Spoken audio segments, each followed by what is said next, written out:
Well, good afternoon, councillors. The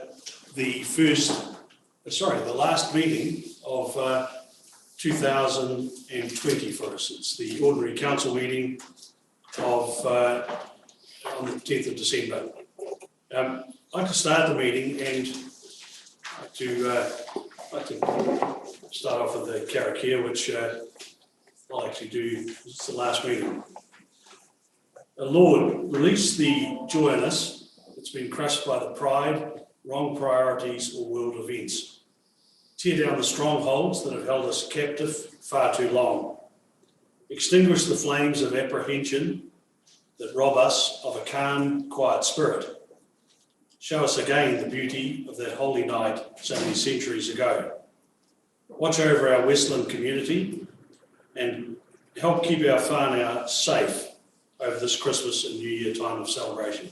Amen. Amen. Move to apologies. I have an apology from Councillor Hart. Are there any other apologies? Lateness for Francois. Lateness for Francois. Thank you, Paul. Councillor Hart's from online, your worship. He's on. Francois did say he was going to zoom in about one though, didn't he? Francois is on. We don't need lateness. Ian intends to be, doesn't he? Maybe it's an apology for lateness. Okay. So apology for lateness from Ian, just as he gets the technology in place. Someone like to move that the apologies from Councillor Hart and lateness for Councillor Hartshorn be received and accepted. So moved. Thank you, Deputy Mayor Carruthers and Councillor Cohen. Those in favour? Aye. Thank you. The declarations of interest register has been circulated. For the interest of councillors, I'm declaring an interest in the confidential part of the meeting today, and it's because of the Durham Havel is a tenderer, and I consider him a close friend, and I declared an interest. So if there are any other declarations, please ensure that you update the register. Move on to item 4 on the agenda, which is late items or urgent items not on the agenda. We have a request in relation to the Chinese garden impacted by lake water levels, and with your permission, councillors, I'd like to move it as a discussion item when the staff reports come in. If someone would like to resolve, move that in accordance with section 46A of the Local Government Official Information and Meetings Act 1987, the above item be added as an urgent item of business not on the council agenda due to the following reasons. The reason is that it's urgent infrastructure and community outcomes required to be considered. Someone like to move that? The second portion as well, sorry. And the reason the discussion of the item cannot be delayed until a subsequent meeting is that remediation is required to mitigate further damage and to find a longer-term solution. We have a mover with Deputy Mayor Carruthers. Do I have a seconder, please? Councillor Davidson, thank you. Those in favour? Aye. Awesome. Move on to the item 5 on the agenda, which is the minutes of the extraordinary council meeting on the 16th of November. Now, the minutes are up on team. They've been circulated to all councillors. I understand we've had no requests for changes. Are there any changes that anyone wishes to make? Someone like to move that the minutes of the extraordinary council meeting held on the 16th of November 2020 be confirmed as a true and correct record of the meeting. Councillor Cogan, thank you. Do I have a second? Councillor Neal, thank you. Those in favour? Aye. Move to the ordinary council meeting minutes of the 26th of November 2020. Once again, the minutes have been circulated to councillors. They're on the team. I've had no requests for any change or discussion. Is there anything that anyone wishes to bring up for a change? Someone like to resolve that the minutes of the ordinary council meeting held on the 26th of November 2020 be confirmed as a true and correct record of the meeting. I'll move it. In the meeting, Councillor Martin, thank you. I'll second that. Councillor Neal, those in favour? Aye. I approve that my digital signature be added to the confirmed extraordinary council meeting minutes of the 16th of November and the ordinary council meeting minutes of the 26th of November 2020. Move on to, well actually first, before we move on to item 6, I want to take the opportunity to make a statement or to, I guess, make a statement is the right thing to do. It is the last meeting of the year. So councillors, our last council meeting for the year. It's been a very interesting and a very productive year. COVID arrived and impacted everybody in our community. But the thing that stands out for me about this is how well council staff and the community have adapted to a situation that will no doubt arise again in the future. The bounce back for international tourism will take place. It's just a matter of when, and my view is it will be sooner rather than later. I want to congratulate the councillors around the table. You've been very constructive, very focused on meeting the needs of the community today and planning for the future of our amazing district. I want to acknowledge the support of Deputy Mayor David Carruthers as he has offered sound advice and support to me throughout the year. To our southern councillors, Ian and Ryan, COVID has placed an incredible strain on our Fox and Franz communities and brought them to their knees. This is an unfolding tragedy that hasn't been recognised in the media yet. We constantly hear about poor Queenstown. However, our two coast townships, and Haast as well, most impacted by the pandemic have been in South Westland. In South Westland, we have unemployment almost non-existent. And a big part of this success was the very commercially focused Jobs for Nature program. And I want to compliment Mark Davies and his DOC team on that. However, we have a large number of businesses that have received no support from government, and without customers, and there are no customers, they simply won't survive. You don't see this in the media, and perhaps it's because some will say that negative media comments should not be made. Wrong answer. There is a huge problem in South Westland, and we need to talk about it. The only answer that I can see is substantial financial assistance from central government to recognise the extreme nature of the problem that exists today in our South Westland businesses. To Paul and Francois, our iwi representatives, thank you for your input.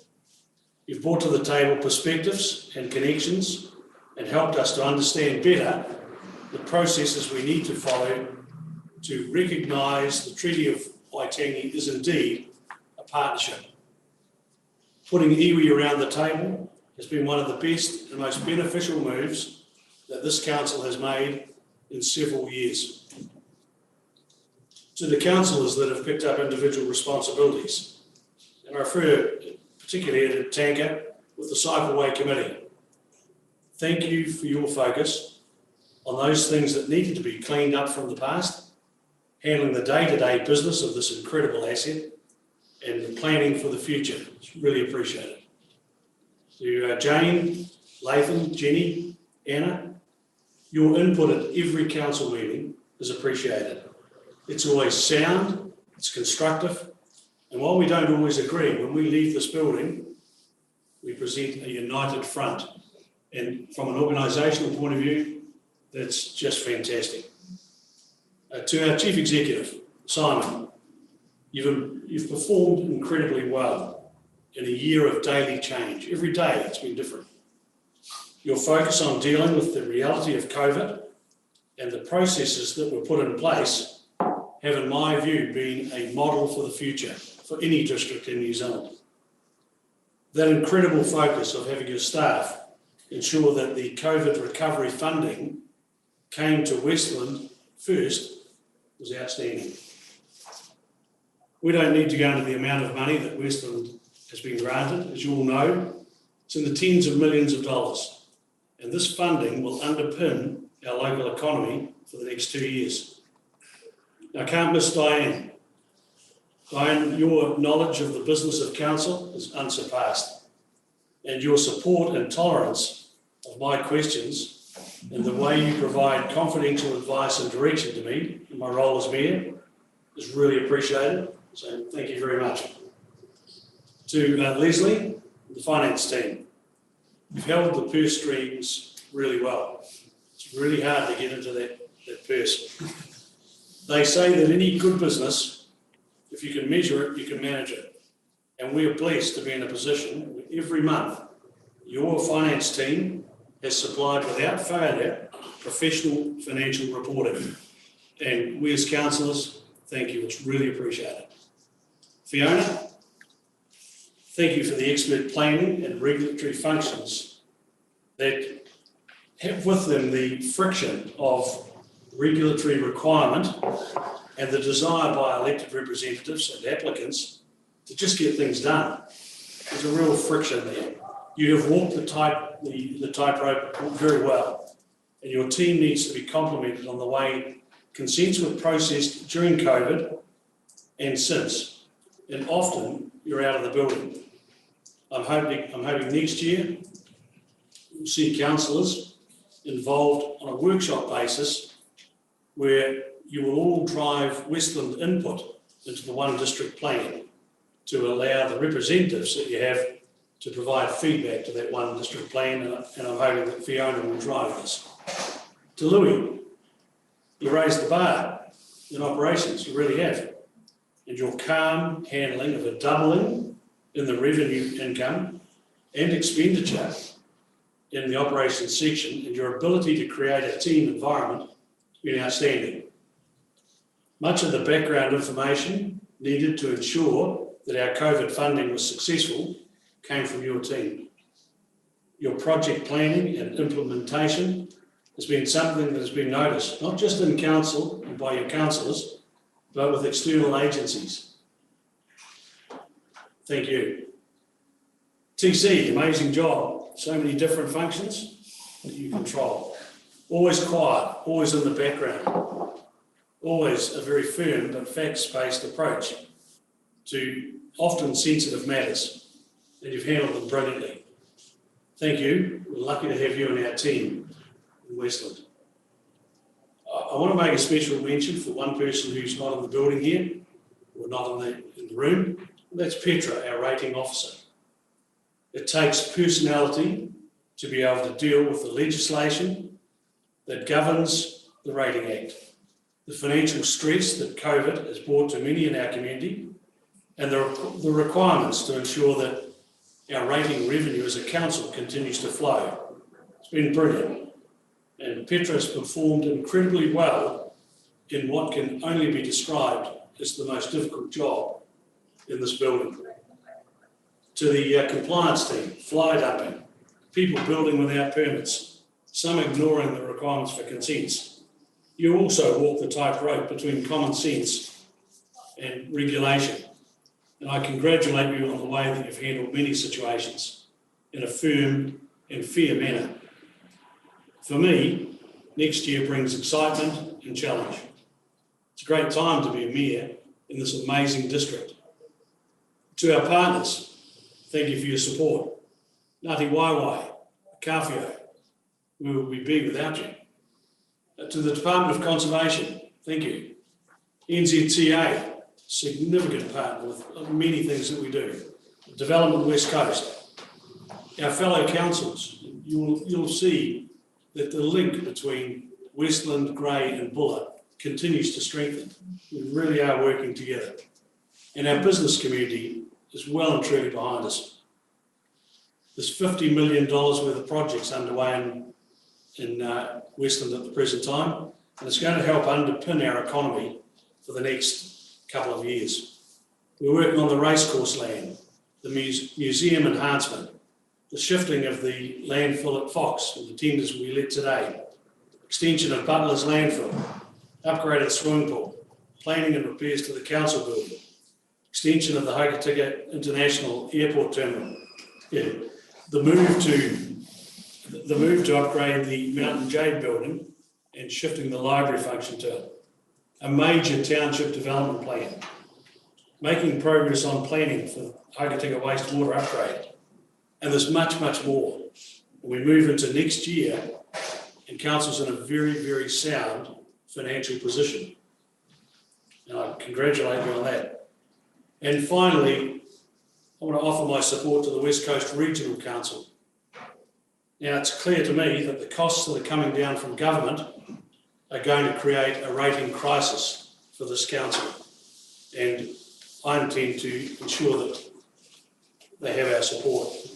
So look, thank you for allowing me the time to tidy up the year in that manner. And we'll move on to the next item of the agenda, which is item 6, and it's the action list, and the Chief Executive will present it. So good afternoon, councillors. I'll take you through one by one the status of the current action list for council. Canary School cycleway crossing placement, and also a potential site visit. We're still waiting for the materials to arrive to do this crossing. It has been a little bit frustrating to get them out of, made available. We have yet to set a date for a revisit to site, unless that's been done without my awareness. So that'll be done hopefully this side of Christmas. Speed limits, you'll hear the outcomes of the today with regards to report to council in terms of the final positioning of the speed limits. Pension housing, council has now adopted a strategy in November to proceed to include elderly housing in the LTP. Fox Landfill, we have a tender deliberation today in terms of the dig out and the transportation of the landfill to Butlers. We're into week 8 of the cleanup of Fox River, and that's progressing well. I think week 8 is the last week as well, is it? Through the chief, 4 more weeks. So no, 12 weeks in total, so it's good to know. And obviously, I'm still working through the resource consent process for Butlers for the additional cell. EB representation around the council table. We really need to pick this up after the new year to actually get a position on where we'd like to take this. So I'll arrange for a session on that in the new year with relevant parties. Hokitika wastewater treatment plant. Stantec are taking the lead to progress this. We haven't got the latest in terms of their proposal to date, so that's been followed up over the next few days. Waste management workshop, we have this in the calendar set for the new year. I think we have to move that out a week based on a clash now, but we'll work through that in the new year. So that'll bring around all the relevant stakeholders to have discussions about the future of waste management. And speed limit changes will be presented today. Any questions, councillors? Councillors, we'll open it up for discussion, and start with Deputy Mayor Carruthers. No issues at all. No issues, thank you. Councillor Martin. Nothing from me, thanks, Your Worship. Councillor Kennedy. Any issues with the No, just on the Fox landfill, it's really good that it's being cleaned up. I think by the time it's all tallied up, it should serve as a warning shot to everyone that perhaps hindsight's a great thing, but generally it would be cheaper to act first rather than after the fact in regards to these landfills and such things. But no, it's good that something's finally happened. Very good point. Councillor Hartshorn. No, nothing to add. Francois. Nothing from me. Councillor Neil, No, thank you. Councillor Davidson. Nothing. Thank you. Yes, thank you. The every representation, just comment more than anything. And with the mayor's speech, but sounded a little valedictory. However, like you made a comment in there about the every representation, the benefit that's given the council.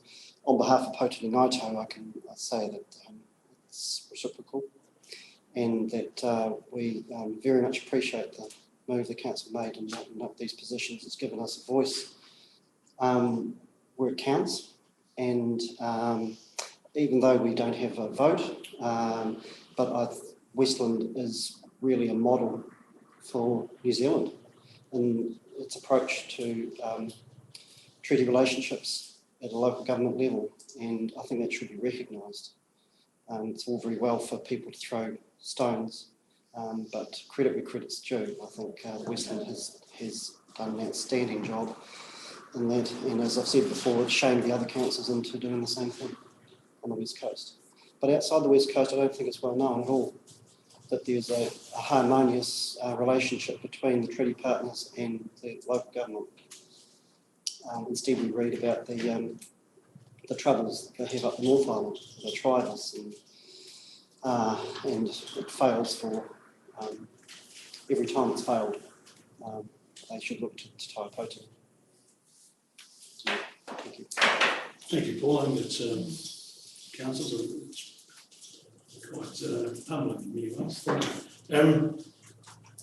I'll invite someone to resolve that the action list be received. Councillor Neil, Councillor Davidson, are those in favour? Aye. Thank you.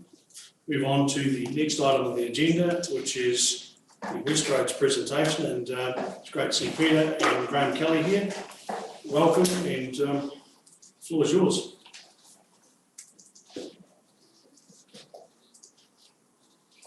I'll give you the ticket.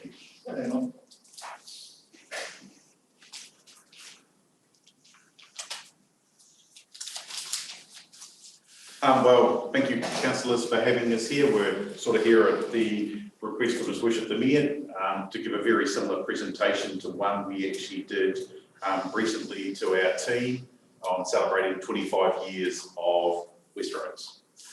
So we're just going to look through a little bit of our evolution, talk about where we've got people and where they're stationed at the moment, and how we're structured, what sort of equipment we have available, and then just a couple of current matters.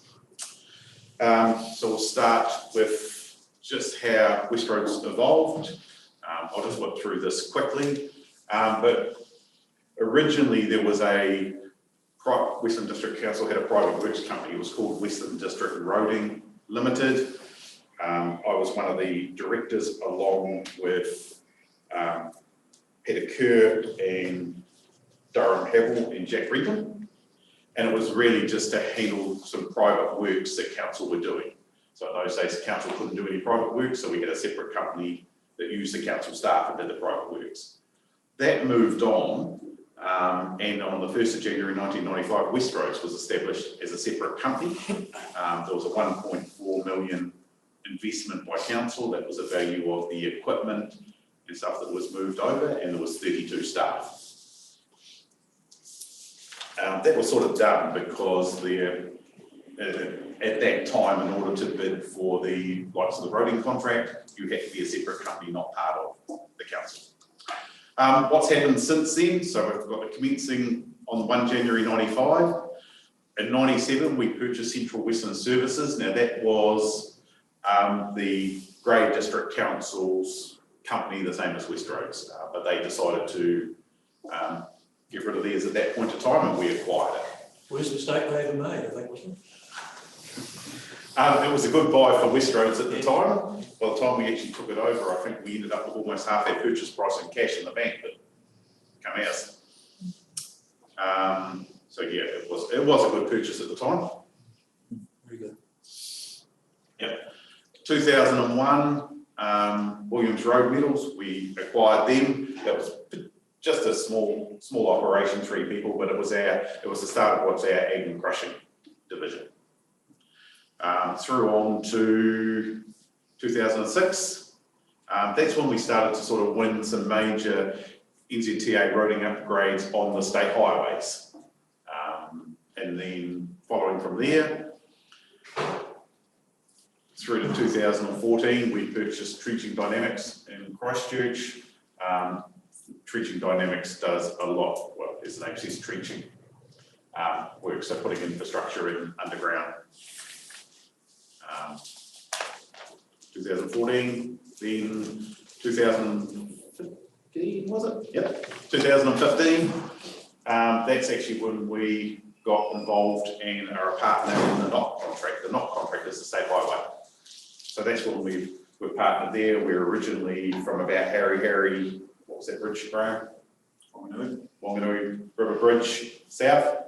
And then later on we've extended, so we basically do the state highway at Hokitika South, Hokitika Bridge South. So we do that in partnership. Fulton Hogan is essentially the lead contractor, and we're a subcontractor though on that, which is a fairly decent contract for us. 2017, we did a lot of work that year establishing cultures and values for West Roads and rolling it out amongst all of the staff to actually try and get a lot more culture amongst the staff that, you know, West Roads is a really great company and we're a great company because they're part of our team, and if everyone's working in the same direction, it will help lift West Roads overall. 2020, we hit 25 years. That's where we are now.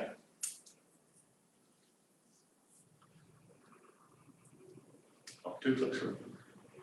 So Graham's going to talk about people, and then I'm just going to come back in on a couple other ones as we go through. Okay, thank you. So this photo was taken when we celebrated our 25 years on the 2nd of October. It's not all of our plant, it's not all of our staff, but it's a large subsection of it. We had a great weekend celebrating 25 years finally. So with people originally, these are the original employees that we employed back in 1995. A lot of you locals around the table will recognise quite a few of those names. There are 3 that are still with us today. That's Wayne Ironside, Rambo, Phil and Russell Clark. So we made special mention of them at that function. The way we're made up today in our numbers, we've got the number of 146 fluctuates, just depends on seasonal work and what contracts we have, but we roughly sit around 150. I guess what we're trying to show there is we're not top heavy. We've got a very large bottom layer of field staff, and not too many overhead senior management. Just per branch, just to let you know, we've got 36 Christchurch, 33 Greymouth, 66 in Westland, which includes Haast, Wataroa, and 11 corporate, total 146.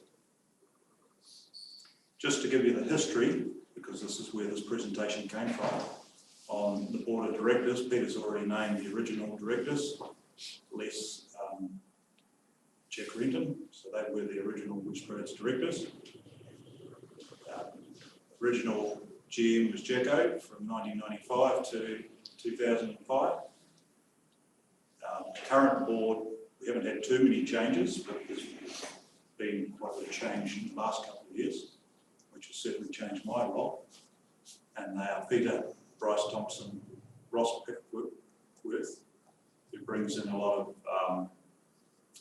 Ross sits on 6 or 7 boards, maybe more, but he's got an extensive background in contracting and corporate level management. And Mark Rogers, he's from Timaru, who also has an extensive background. And then the current GM is myself, and I've been in that role since 2005. And I started with the company in 1996, 1 year after it started. So plant and machinery, we've got plenty of it. Just by that graph, you can see the original investment that Peter mentioned was $1.4 million worth of plant. Today's value, is that the equity or is that the value? The value of the plant. The value of the plant is 12 million. Just to give you a bit of a snapshot of numbers of what we've got. We've got I won't read it all out. You can see it there, but we've got a vast range of different types of plant. 28 excavators. I think when I first started in 1996, we had one. It was a 12-ton Hitachi, and they actually used to do a lot of work with a wheel loader, water break in town, in the middle of Searle Street, that dive in the middle of the night and take a great big massive scoop out of the road where the water break was, break all the cables, you name it. So things have changed now. We use sucker trucks, hydro excavation. Things are a lot safer. A lot of the money's in the screening and crushing plant. Those jaw crushers are worth 800,000 each. So the big equipment, as you know, costs a lot of money. Strong button. What have I done?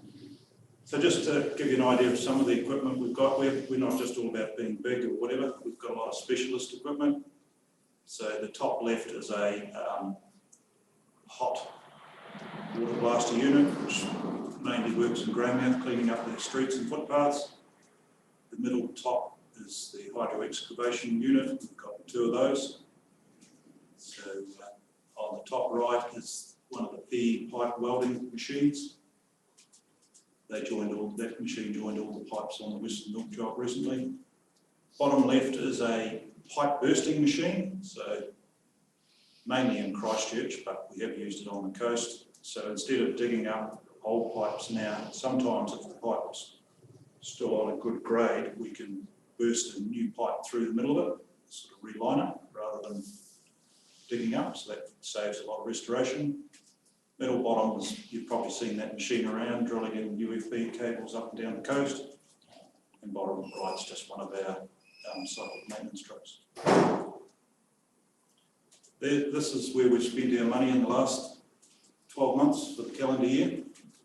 So, and it just gives you an idea of cost of items. A couple of areas in there, I think. And it's all in thousands, not dollars. So we've replaced 3 6x4 trucks this year. They're 230,000 each. Transport trailers, 106. Not going to go through every one.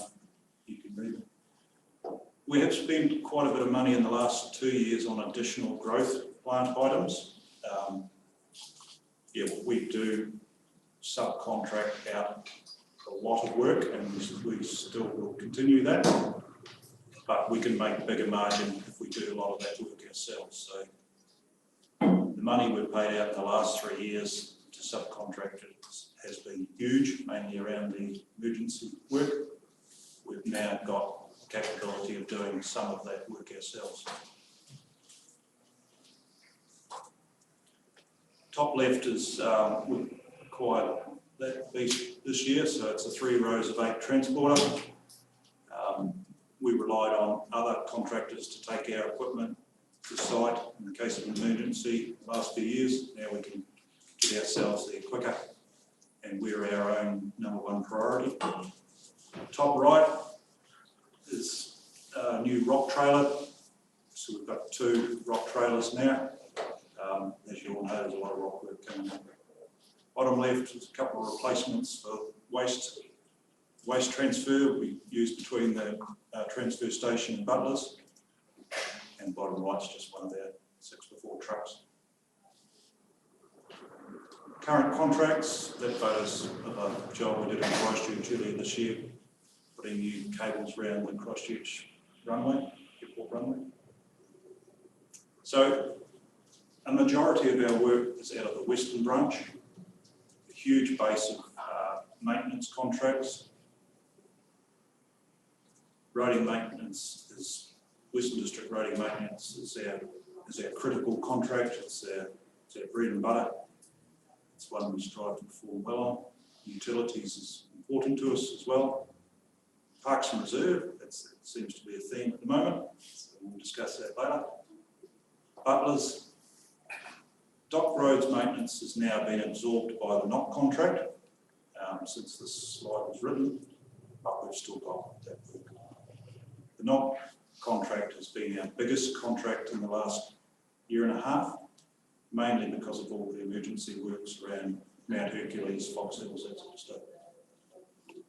Construction contracts, as you would all know, we completed the Western Milk job earlier this year. That was our biggest one-off contract we've ever had, just over 5 million. Now we've come to the end of it. We were lacking a big project. We've just won the Old Christchurch Road seal extension, so it's good to have continuity. And then just a couple of smaller jobs, cycleway projects. UFB installation, we're still working up and down the coast. We've been in France, Fox, Bruce Bay. Well, we're doing road crossings in Bruce Bay, past Punakaiki and Gladstone at the moment.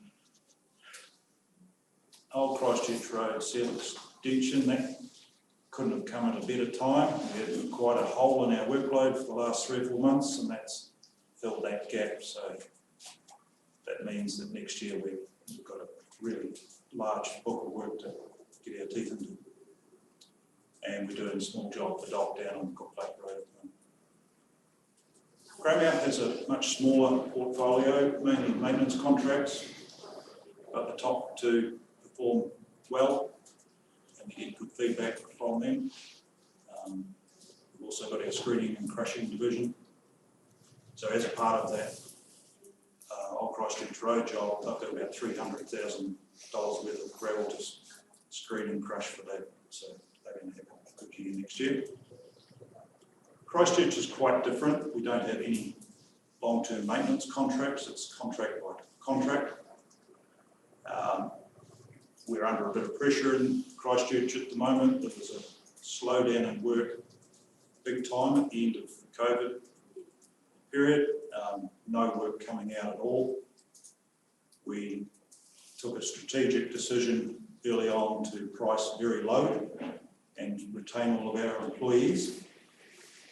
It has caused us problems with profitability, and we've also had delays in Christchurch getting access to a couple of those council jobs as well. So we've got a staff complement of 33 in Christchurch. We only had one major job for 2 months, and we had that overloaded because we couldn't get access to the next job. So we have got a good book of work next year, but it's at low margin. Christchurch City Council have got a huge program going into next year for water and free waters installation. Right, back to financials.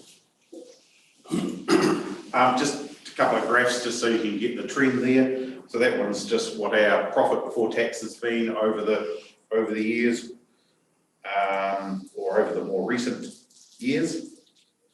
The final one there is the 2020 one. We were 2.1 million, but we put a trend line there so you can see where it's been going. So 2020 that's our second highest number. We got a 2.5 a couple of years ago. And 2.1 was a result we were very happy with our result for the year ending June 20.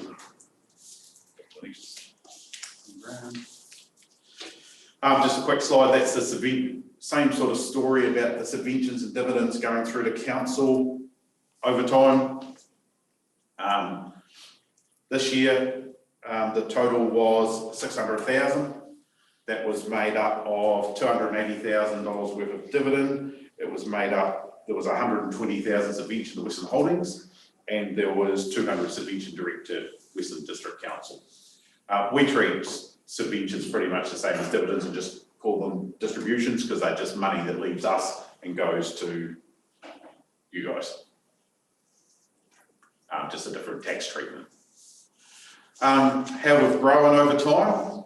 And so that's the value growth or the equity. That's the value of the council's investment in Westroads. So that currently has just gone up to 10.8 million at the end of June. So we started at 1.3 in 1995. Our latest year's got to 10.8. So, you know, if you think of Grey Districts Council, they decision to sell their works company way back in 97, where it was actually, I think, a fairly similar number, 1.6 or something like that. It's 1.3 and this is 500,000 cash or something. Yeah, something like that. And, you know, if we'd done the same thing, you would have your 1.3 million, but you've got a company that's actually worth 11 and is giving you $600,000 a year. That'd be you, huh? So what's changed for us over the 25 years? Obviously our size. Our client base has changed a lot. When I first started, we only worked with the Western District Council, and there was a lot of pressure on councillors back then that it wasn't a fair market. We were sheltered. We didn't win any outside work. Well, now Western District is still very important to us as a client, but you're about 25% of our income now on average per year, not the 100% that was 25 years ago. Our competitors changed. Look, when I started, Fulton Hogan was the big bad enemy, and we hated them. Basically, they could clean us up on a job anytime they wanted. But now they're our strategic partners. We get on well. We still compete on contract at a local level, but we're involved in a contract with them because it works for us, and we're smarter now. Our work type has diversified a hell of a lot. We were just a maintenance contractor. Now we do all types of things as we've shown in contracts. So that's changed a lot. Health and safety culture has changed. It's changed for everybody.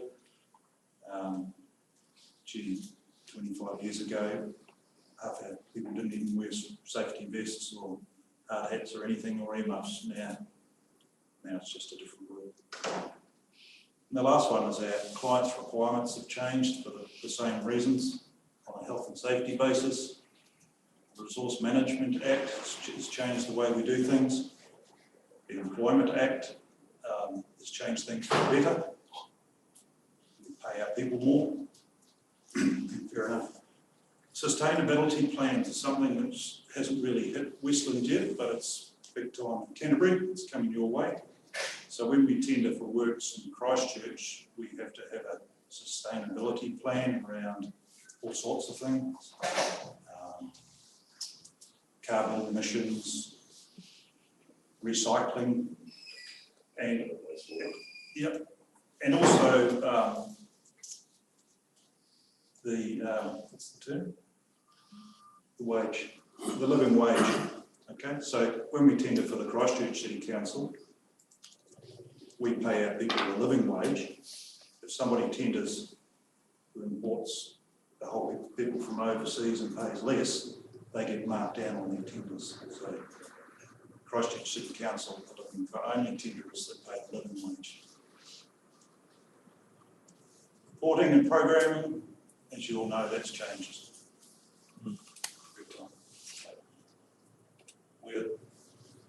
When you paid us $1 in the old days to do work, the whole dollar went to the work. Now, a large percent of it goes to reporting and programming requirements. Future. So this is just something we presented to our people, really to just get them thinking the way we want them to think. We must continue to adapt and evolve. We must keep in front of the pack. Remember the past and celebrate it.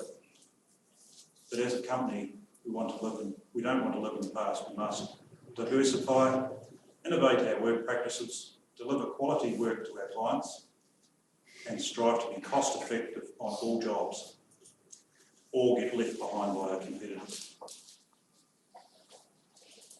Which leads me to our last slide, one we just threw in there because there's been a little bit of confusion about what contracts, what work is covered in Westroads contracts and what is not. So I just thought I'd bring to your attention some of the stuff that's not covered in our contracts. But most of the rate players assume they are. And that's fair enough. So roadside berms, there's been a bit of, they've been growing a bit lately. And in September, we didn't mow them.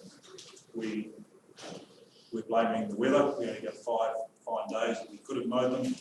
And but because we were behind in all of your other amenities, the cemeteries, the cassowaries, we mowed those first. That was a priority. 4 to 5 years ago, council decided to stop funding roadside mowing. But it left a bad taste in a lot of the ratepayers' mouths at the time, and our board decided to donate that service to Westland, carry on. So we have, for the last 4 to 5 years, been carrying out that to a low service level for 4 to 5 years. We didn't stop mowing them this year for any particular reason other than the fact that it was bad weather and we had to catch up on the other priorities. But moving forward, we've now agreed with council to mow them. We've identified them all and they're being mowed. We're also, there's been a lot of work on by the committees and council recently on parks and reserves, and there's a lot of view to looking to lift the level of service on the contract. As you well know, that comes with a price tag. Greater Council spend about $650,000 a year on parks and reserves. I'm going to quote a number that I'm not sure of now in Buller. I think it's well in excess of that, around 800,000, and Westland is currently 400,000. Footpath maintenance. So again, the same as above. Council stopped funding maintenance on footpaths 5 years ago, rightly or wrongly. So when people get potholes in footpaths and the driveways, they assume that Westroads not doing their job. We don't have any contract with council for footpaths or driveway maintenance. It's just on a per request basis. So that's pretty much the end of the presentation. And then we're open for questions. Thank you for that. Very interesting. Councillors, let's open it up. We'll start with Deputy Mayor Brothers. Question I've got to ask you, Graham, about a month ago, councillors went on a bit of a recce down to South Westland. Look at all our assets and so on, and we had a most enjoyable time. But one of the most entertaining parts of it was driving down and back, because every time we turned the corner, we came across a Westroads truck, or excavator, or smiling workman, or Westroads. Seriously, and there were so many instances of that. We just looked at each other and thought, they must have known we were coming. This isn't set up. But they had Yeah. so tell us it wasn't set up. Well, so you didn't know when you came. No. But hey, congratulations, your guys were everywhere, and we really noticed it. Because we do all the work on the state highway down that way, you're going to come across our guys a lot more. Yeah, I mean, there's teams that just are on the state highways. Yeah, there was so many. It was amazing. So the only fine day we had. Councillor Martin. Thanks, Peter. Thanks, Graham, for your presentation. Peter, thanks for your service to Westroads.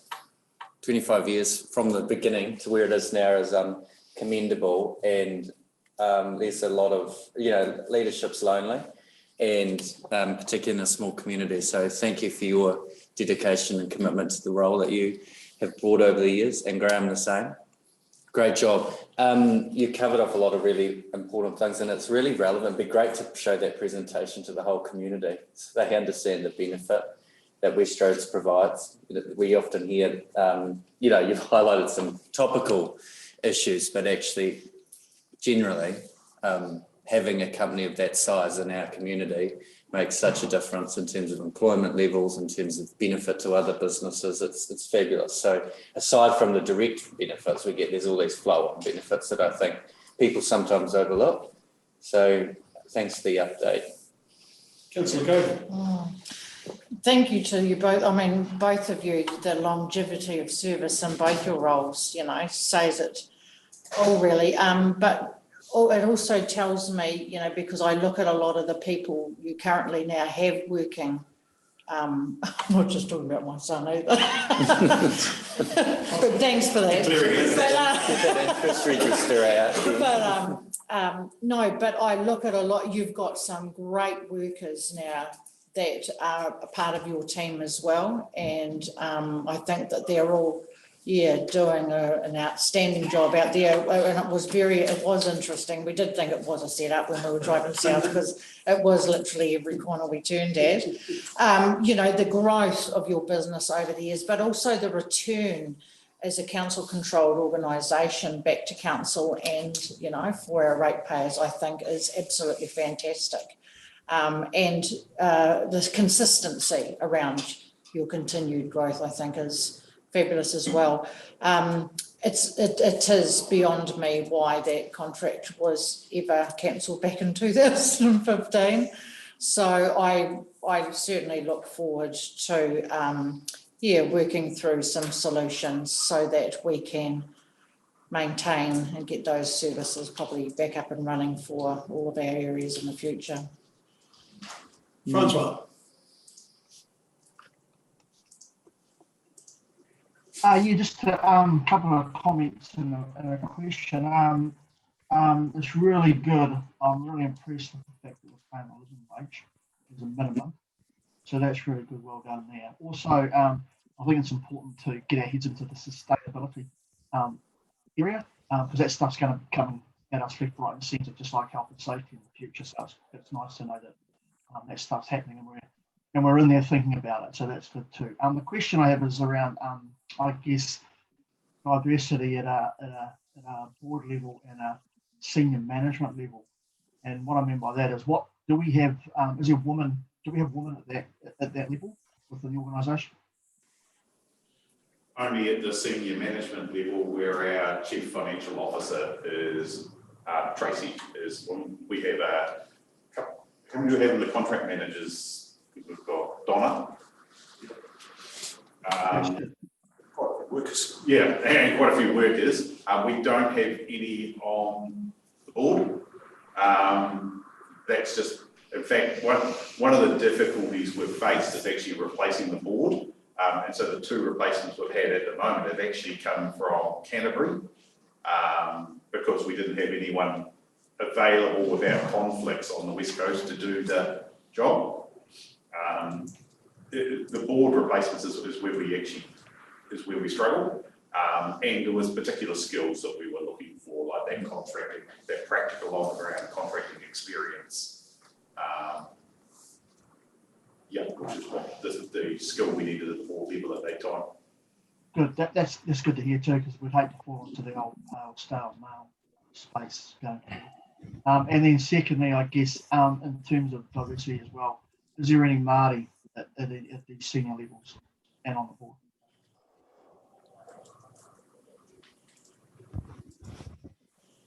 It's at board level and senior management level, I don't believe so. Cool. Oh, well, there's some work there to do anyway, guys. So anyway, thank you. Councillor Kennedy. Thank you. Just a first question is, are you planning on retiring any debt soon, or will you continue to borrow as much as you can to continue to grow the company? So philosophy around debt at the moment is like, debt is relatively cheap. We can grow our profits. With that debt. But our philosophy is more around holding our debt level where it is. And as we grow our debt, our equity over the next few years, our actual, the amount of equity that we have, or our debt to equity ratio, is actually going to decrease. And our assets to equity ratio will increase because we're not aiming to take down the debt, we're just aiming to hold it where it is. And as we keep raising our equity, it's going to change our ratios a wee bit. Okay, that's fine. Another question, the 25% of contracts that are from Westland District Council, what percentage of the profit do they account for West Roads? It changes every year, depending on emergency events, flooding, that sort of thing. So right at the moment, very, very little, because it's just lump sum and measure and value work. So we generally use the Westland District Council, or actually, in fact, a lot of our maintenance contracts, we use them as a base. They're often priced actually quite low. We use them as a base to then be able to do other work in that area around at higher margin. Okay. Very hard, it varies all the time depending on whether we're, some months we'll have a really good run on them, then we're into a lot of just maintenance type stuff that are lump sum, and but we price them at the low end of the range. Just to give you, last year, we did particularly well in Canterbury. That made more than a third of our overall profit. Also had the Western Milk job, which went well, and we had the emergency work, the NOC contract. All the other contracts that we had, maintenance type activities, don't make great margins. They don't make great margins, that's fine. Another question is, you say you have to pay the living wage in Canterbury. Do you pay the living wage in Westland? Almost everybody receives the living wage. Maybe one or two holiday university students may not, entry level. They don't need it because they only spend it on our We do pay the living wage. Okay, sweet, that's cool. Fine, thank you. Councillor Hartshorn. Yeah, thanks, Peter, and thanks, Graham. No, it's good to see the growth that's going on. At the end of the day, you're creating jobs and money and turnover for the town, and yeah, that's good to see. Councillor Neal. Yeah, that was really interesting. Thank you very much. Look forward to a conversation maybe about footpaths in the future, because it's always coming up around here. Just, you're talking about some of your contracts are, minimal profit. Do you have, or often, or ever have ones that run at a loss? Yes. Yep. Not intentionally, but we do have one. We had one in Greymouth last year that caused us quite a problem. And we are running some at the moment in Christchurch at a loss, because we priced them really quite low, just to keep staff working until we could actually get some better priced work. Generally no, very occasionally yes. Councillor Davidson. Yeah, thanks for the report, guys. And it's great to hear, that burn maintenance has been reached. That contract. That's really good to see, and it'd be really good to see if the footpath will be reached, because that'd be the jackpot. Thank you. Just a comment, really, the council, I think, is really fortunate to have this asset that other councils would give their right arm for, because it's pretty much threefold. It's not only the dividend, the benefit of the dividend and the subvention payments, but also the employment. 66 staff in Westland alone, and most of them around here would make it one of the biggest employers in town. And then, of course, it's the specialist service that West Road offers. So, yeah, Westland is really fortunate to have it. Thanks, Paul.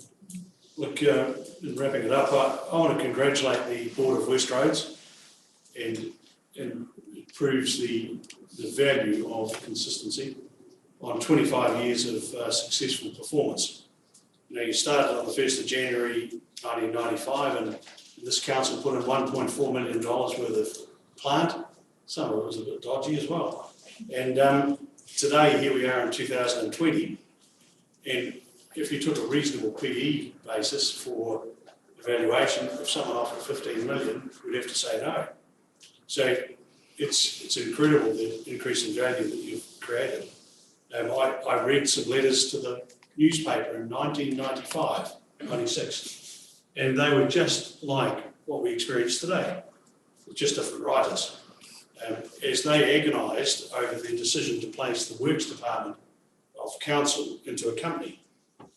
West Roads has a 20-year sustainable business plan, and it will add value to council long term. As Peter said, or Graham said, acquired Central Western Services in 97, Williams Road Metals in 2001, Trenching Dynamics in 2014.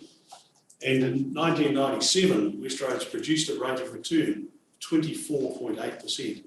If you look at the average return, they've never had a year where they've made a loss. And the average rate of return far exceeds any normal investment criteria. So West Roads has produced a financial return to council virtually unequalled in the country. What's really important is they've also won dozens of contracts at hundreds of thousands of dollars less than the next tender price. And we see that in our term of council. We've seen it where the savings have been on one contract alone, 800,000 on one contract is a saving. And that's saving our ratepayers hundreds of thousands of dollars. The staff numbers, as Paul said, it's a very large employer, and it's part of a really big part of our council's economic development. The $2 million roughly before tax profit achieved by West Roads equates to 25% of our total general rate take. And my aim has always been to see income from investments for council cover our total general rate take. Now that requires West Roads to grow and our CCOs to grow, because that's where that additional income is coming from. So it's a big point, and it's guys, on behalf of council and councillors here, I'd like to present you with a certificate of appreciation. And Meg's in charge of photography. Yeah. Smile, please. Put the heavy face on. Yeah, that's it. And it's an appreciation of 25 years of good work, but value being added to our Western economy. And I'd love to be able to come back and be in the audience when you present a profit of $4 million, which will make up nearly 50% of our general rates. Thank you very much.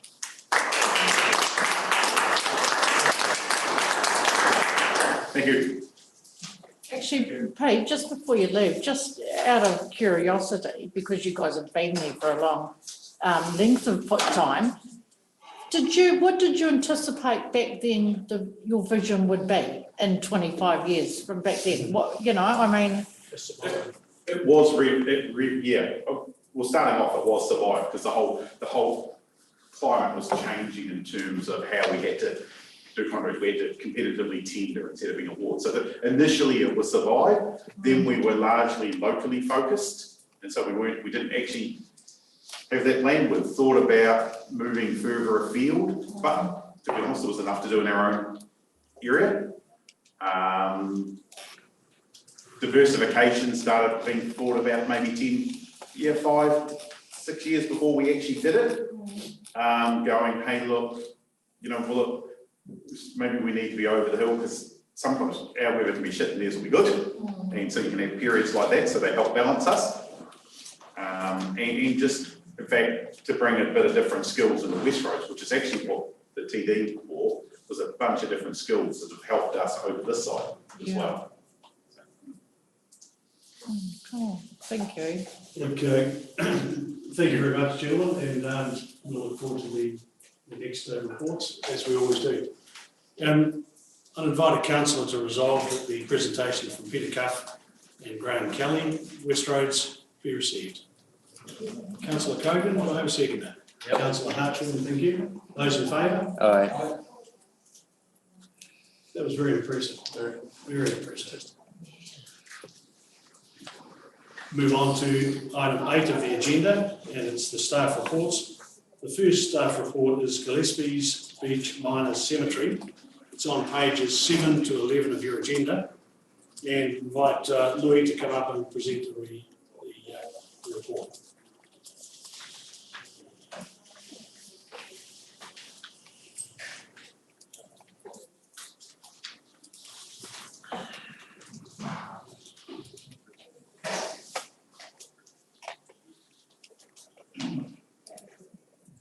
Thank you, Worship, and afternoon, councillors. I take the proposal in front of council as the closure of the Gillespie Old Miners Cemetery. I take the report as read and open up for any questions. Excellent. We'll start with Paul.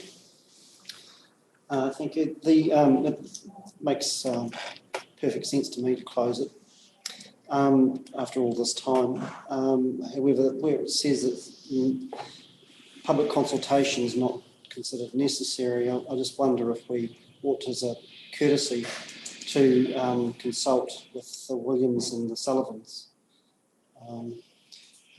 Although looking at the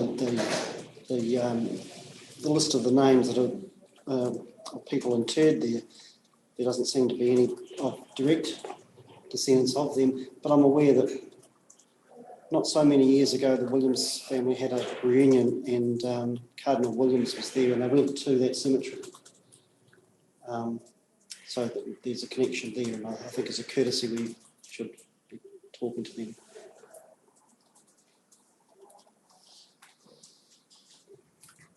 So at this point, when we haven't consulted with those, but they can certainly approach these consultation.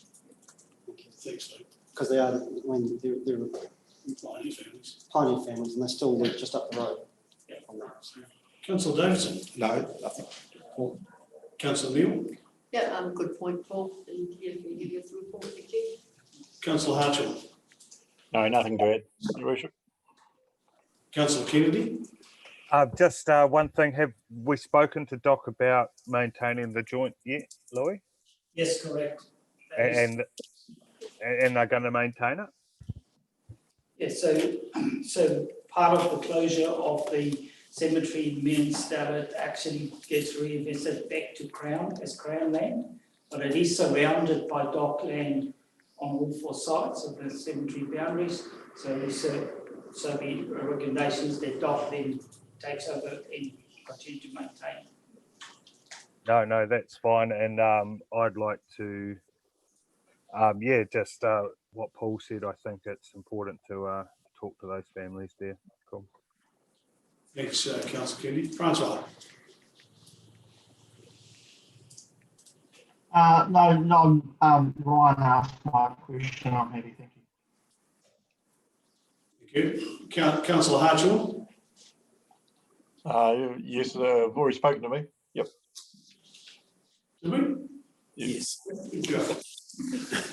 It's on two screens. On the other side. Yeah.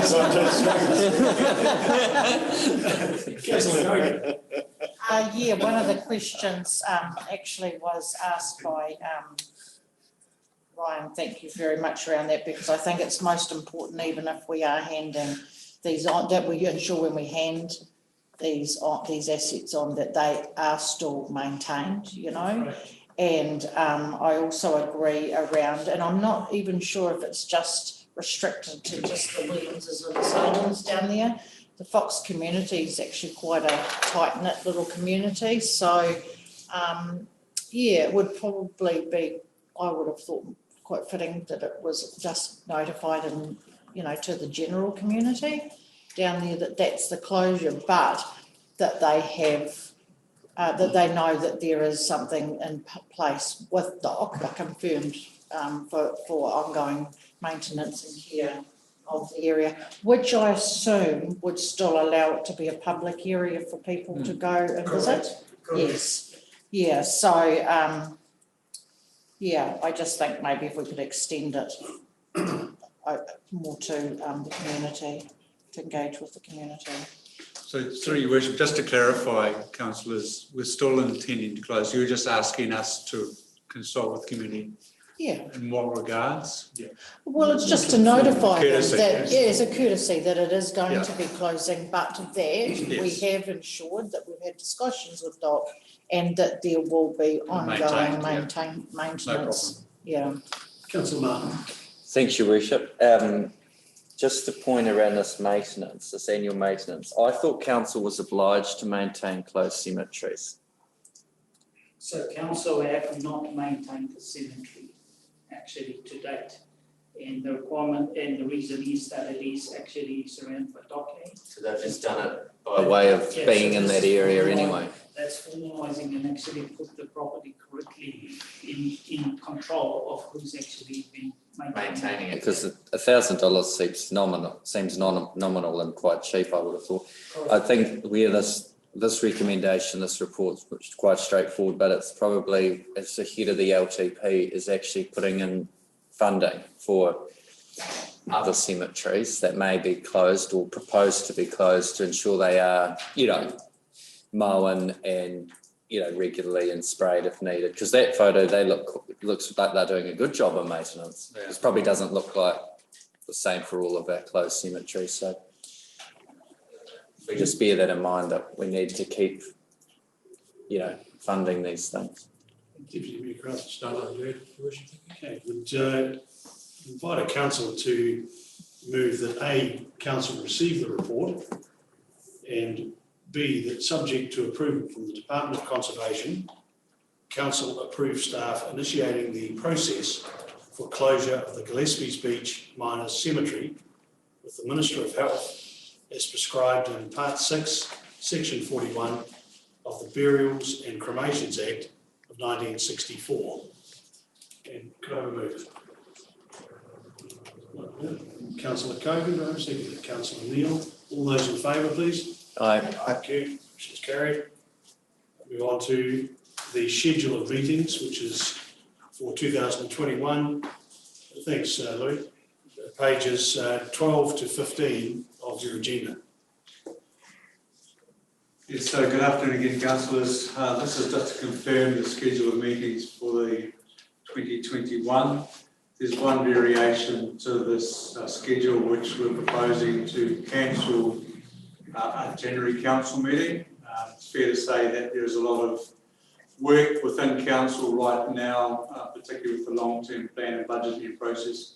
And we don't have any pressing matters to bring to council in January, so we're proposing that we don't hold a council meeting in January. So take the this report as read and open up for any questions. Thanks, Simon. It brings it into line with Buller. And so open for discussion. Any councillors have a comment on it? You go. Sorry, the only thing was, I just suggested to, but I didn't realise, Simon, they were already discussing that, was that there'll be some discussion around joining some of the committees. So just to clarify, following the last audit and risk committee meeting, it's fair to say that the way the committees have been operating, some have been effective, some have been subpar in terms of, I suppose, effectiveness. So exec team are proposing to revisit how the committee structure works for council. So we'll propose to bring a paper back to council as early as we can in the new year, but then we won't have any change to the subcommittees until 1st of July next year. So status quo until we've worked out a way forward with committee structures. Councillor Martin, did you have something you want to raise? Yeah, I did. Just regarding the times, can we just clarify until the 1st of July the timings of the meetings? Because it would be great. Particularly for all the committee meetings, because that's come up every time we try and schedule a meeting, and I'd just like it clarified so we know what we're doing well in advance, particularly for community development and parks, reserves and environment subcommittee. So at the bottom of that sheet, you'll see the starting times proposed. Yeah. I just want them clarified so people are very comfortable that that's what's proposed, because the community development one I think works. the general feedback from the Parks Reserve Subcommittee is 3 p.m. does not work. And they would prefer the same start time as the Community Development Committee. And Simon, that's up to you, I think, to comment on now. So I'll, before we finalise this, we'll have a revision within council. We have pushed back previously, mainly because of staff commitment and time after work hours. It has put a lot of, the amount of committees we do have, and has put a lot of pressure on staff commitment and working after hours. I realise it makes it difficult for members of the public in some capacity to make themselves available for committees. But I also have to weigh up the factor of staff commitment as well. So I would prefer to keep it at 3 p.m. if possible, based on that fact. Well, we need to, with all due respect, we need to immediately review who's on that committee, Your Worship, because there's no point having committee meetings that only half the committee can go to, and advise that well in advance that they are not available for 3 o'clock meetings. So if that is the position of council, we need to immediately review that, because there's no point people being on it if they can't attend meetings. Well, in that case, let's agree to set the schedule and staff liaise with the members of the committee in relation to their availability. And this may change too if some of the committees are joined together, won't it? No, it's not going to happen until after 30th of June. This is the right, current structure. okay. Yeah. If we do change the committee structure, then we'll have to come back with a revised calendar at the same time. Certainly on the Parks and Reserves one, Latham, thank you for bringing that up. I think it's really important. And I don't think that the Parks and Reserve Committee has worked because it's been a bit mishmash as to who can attend. And I wonder if it can become more of a discussion group, a community discussion group at a time that suits them.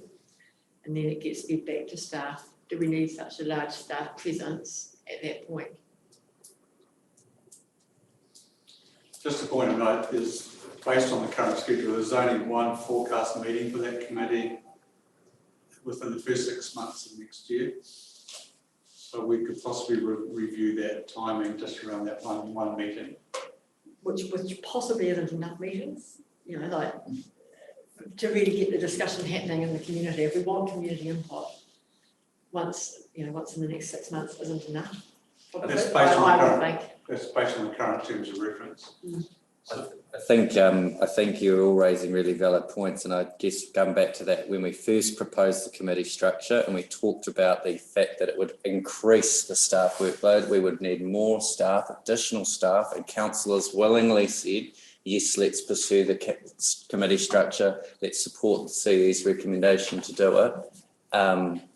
It would be great to think that now we're not turning around and saying, we cannot resource the committees, because I think certainly my interpretation, understanding of when we established them was we need to put whatever resourcing we can in place to ensure they're effective.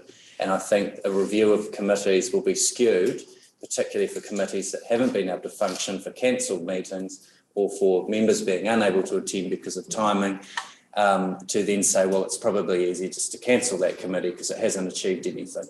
Whereas I think we need to look at it, you know, I absolutely agree with you around the staffing being a significant workload. No one's disputing that, but I think we have to address, you know, that through you by providing the support needed, rather than say, well, let's get rid of all the committees or some. Without speaking for Simon, the issue that the Chief Executive has raised is that bringing staff in outside of normal working hours is logistically difficult and very expensive. Yep. And that's needs to be factored in. What needs to be identified first, so that if in fact it's going to cost a lot more to do something like that, we need to know what it is. Yeah. Just to highlight resourcing discussions back in the time, it was to do with more administration support, and we have brought that resource in-house. In between then and now, we've had $40 million worth of projects thrown at us. We've actually put a hand up for them. That's pretty well where the the extra resources being sucked up, particularly now that we've got a lot of reporting functions going in, and Leslie can vouch for this, the financial side of it is severely under-resourced now because of those projects. Yeah. So it's catch-22. Can I suggest we put the discussion in relation to the April Parks and Reserves committee meeting into our February meeting and let it as a general discussion? Would that suit everybody? Okay. Paul? Yeah, I was just going to say I do agree with Councillor Martin. And I think there's a rationalisation of the committees is justified. That's a work in progress. The mid-afternoon start for all these committees is difficult, and it might be, perhaps I understand about staffing with the managers, obviously, but it might be there's a compromise that a little later, they start later in the day, and so they and stay a little later for the meeting, perhaps, so that it's not eaten into their evening. And is this, Paul, is this in particular to the Parks and Reserves? No. There's planning and regulatory, economic development, audit and risk is a much earlier time. Okay. So, Your Worship, I recommend that we adopt it based on the fact that we are going to revisit this in the first quarter in terms of how the committees are structured. At that time, we could potentially review the timing as well. Happy with that, councillors? Someone like to move? Yep. Councillor Cogan, do I have a second? Second. Thank you, Ian Grammars. Those in favour? Aye.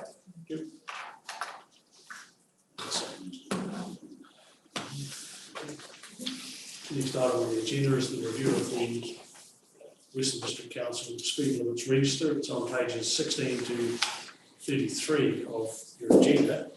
And I'd invite firstly Edward Guy's presentation. Sorry, Edward, Managing Director for Rationale. Is that correct? Have I got that right?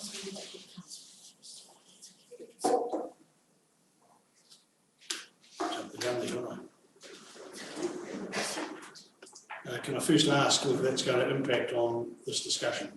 Whether in fact yours should be first? No, so Edward is presenting on the second report that we've got, the program business case. Yep. So it's the development of that has led to equity here. Thank you for that. Investment recommendation, all yours, sir. Kia ora koutou, ko ora Guy Pakuinga. Thank you very much for having me here today. By way of introductions, I'm the Managing Director of a company called Rationale. I founded the company 21 years ago. I'm a civil engineer, been working with local authorities in transportation and other things for all of that time. This is a presentation on 18 months of work. And it includes your transport program for the next 10 years, as well as Bullers and Greymounts as well. I just wonder, you're obviously a well-appointed program, how much time have I really got to deliver this? As much as you need. Yep. It takes about half an hour. Yeah. Okay, so as long as you guys are all right with that. It is quite important, and it has been an extensive piece of work, and we'd really like to make sure that we actually get the messages across that you need to hear. What I'd like to do today is actually take you back and say, how have we got to this point? And I think that'll provide you with some confidence in the investment program. I'd like to explain to you where we are now and where we need to keep going, continue to build momentum on the work that we've been doing. Obviously, this piece of work has been, it's been fundamental having people like Carl working with us. We've had all the teams from Buller and Greymouth working with us extensively, and Waka Kotahi, New Zealand Transport Agency as well. And without that collaboration, we wouldn't have actually got as far as we have. It's been a fantastic experience. We first talked about collaboration back in 2014. REACH is the Road Efficiency Group. And it was actually on site in the building in 2014 with a couple of senior members of the New Zealand Transport Agency. Then in 2016, a private Section 17A, Section 17A is about, and the Department of Internal Affairs, it was Section 17A about your cost effectiveness and in terms of delivery. You'll probably be aware of the regional planning one, but there was also a regional transport one as well. And what the regional transport one came out and said, look, if you guys increase your collaboration, you'll actually deliver better value for money. And personally, I think that's definitely been the case. So by 2017, you delivered your first combined asset management plan across the whole region. And that was the beginning of where we are today in terms of extensive collaboration across those three councils. So the objectives were, and this is not my words, these are the words out of this document, was to improve investor confidence because it was fairly low. Deliver now with an eye to the future. So, hey, carry on doing what you're doing, but actually try and improve what you're doing as well. Making sure you have the right people and resources to deliver, and then, hey, doing the right thing, doing the right thing at the right time. So there's a lot of stuff here that it's just by way, I'm just explaining to you that there's detail behind it. The program that came out of here, so there are options, and the program that came out of it is a thing called Preparing for Change, and we've been working on that. So in 2019, the date there is October 2019, so just over a year ago, we established this project. So it's not quite 18 months, it's more like 14 months.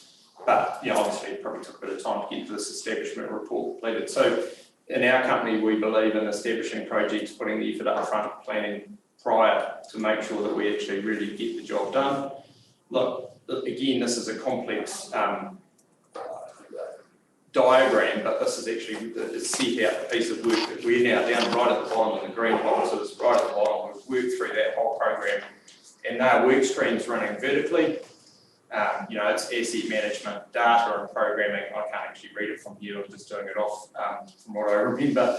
Engagement, One Network, capability and collaboration, and then procurement. They're the 6 work streams we've been working on, and we worked through each one of those over the last 14 months. We also set up a team and organisational structure. So we found that even though this is actually quite an informal collaboration between the 3 TLAs, we've been quite formal in the background in terms of how we've structured ourselves. We've made sure we have monthly meetings, we have quarterly in-person meetings as well. So from that perspective, it's been really handy. This is a thing, apparently the program business case is attached to your agenda. You would have seen that it's quite an extensive document. It's actually, that's not our requirements. This is the requirement of the New Zealand Transport Agency. And it follows basically the Better Business Case that Treasury put out, and it's the New Zealand Transport Agency program business case approach. And then we've had to integrate that with the IIMM. I know this is a whole lot of stuff, and I apologise, but it's important. The IIMM is the International Infrastructure Asset Management Manual that was actually delivered in New Zealand in 1996, and it's gone through multiple versions and it's now used internationally as well. So it's a pretty good document. So we've created an innovative approach to actually bring those 2 pieces together. So the thing you've got with you in your agenda is the PBC. So these are some key things that we actually needed to build data and evidence that builds confidence. Yep. So that was one of the big problems, was the confidence that particularly the New Zealand Transport Agency had in the programs that were being delivered. So we found out the district and regional issues, that's the green box. We actually did some stakeholder workshops. We also did a community survey, and then we actually gathered up some actual engineering data and evidence about what needed to be done. The thing on the right is called an investment logic map, but basically that's saying, hey, look, the things we need to focus on in terms of the outcomes we want is we want network resilience. We want to make sure we have tourism accessibility and facilities. And I'm going to show you a bit further on through the presentation that we changed that 30% as a function of COVID. We actually said, right, okay, let's change tack here, partway through the project. Freight optimisation and asset condition renewals. Now, there's a bit of a change around, as I said, and I'll take to that later. Oops. We had a stakeholders workshop. We had people from the tourism industry, people from the freight industry.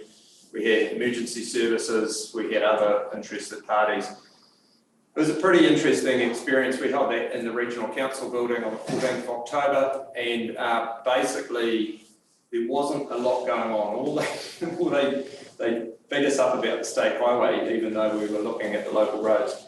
So we really struggled to get them to focus on the local roading network. We were trying to look for problems, which I think, if you look at that, it's a positive thing. It's not, they couldn't really fault your networks too much. So I think that's something that, and when we did the community survey, you'll see similar sort of outcomes. So the community survey, it went out and it was opened for submission for 6 weeks. We had 316 responses, which is actually statistically quite strong.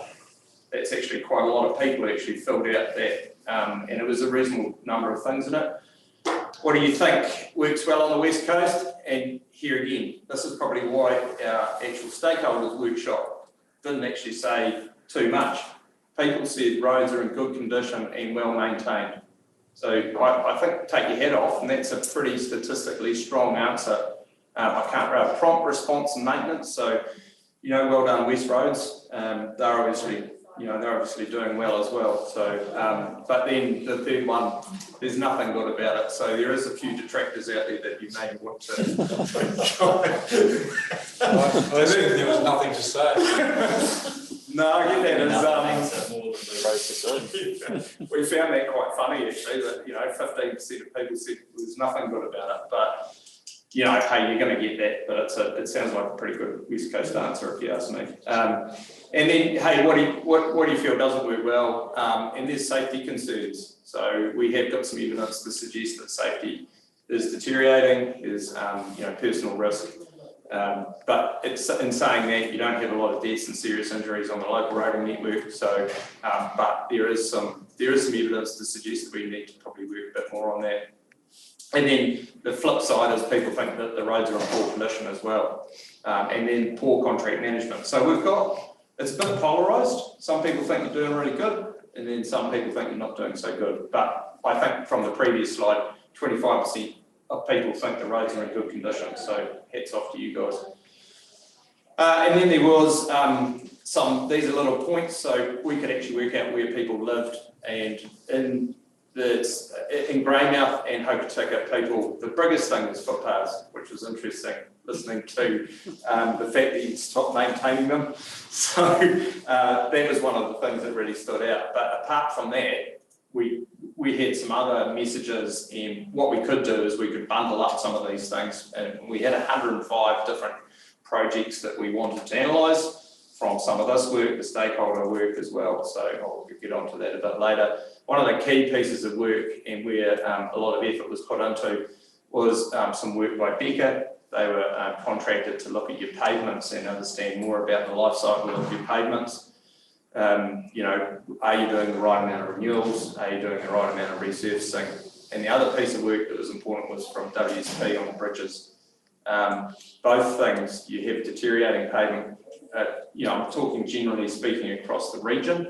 You have deteriorating pavements, and so we've lifted up the work program, but also the bridges. I actually went and have done some investigations as part of the work on bridges and pavements and intersections that are like with Carl.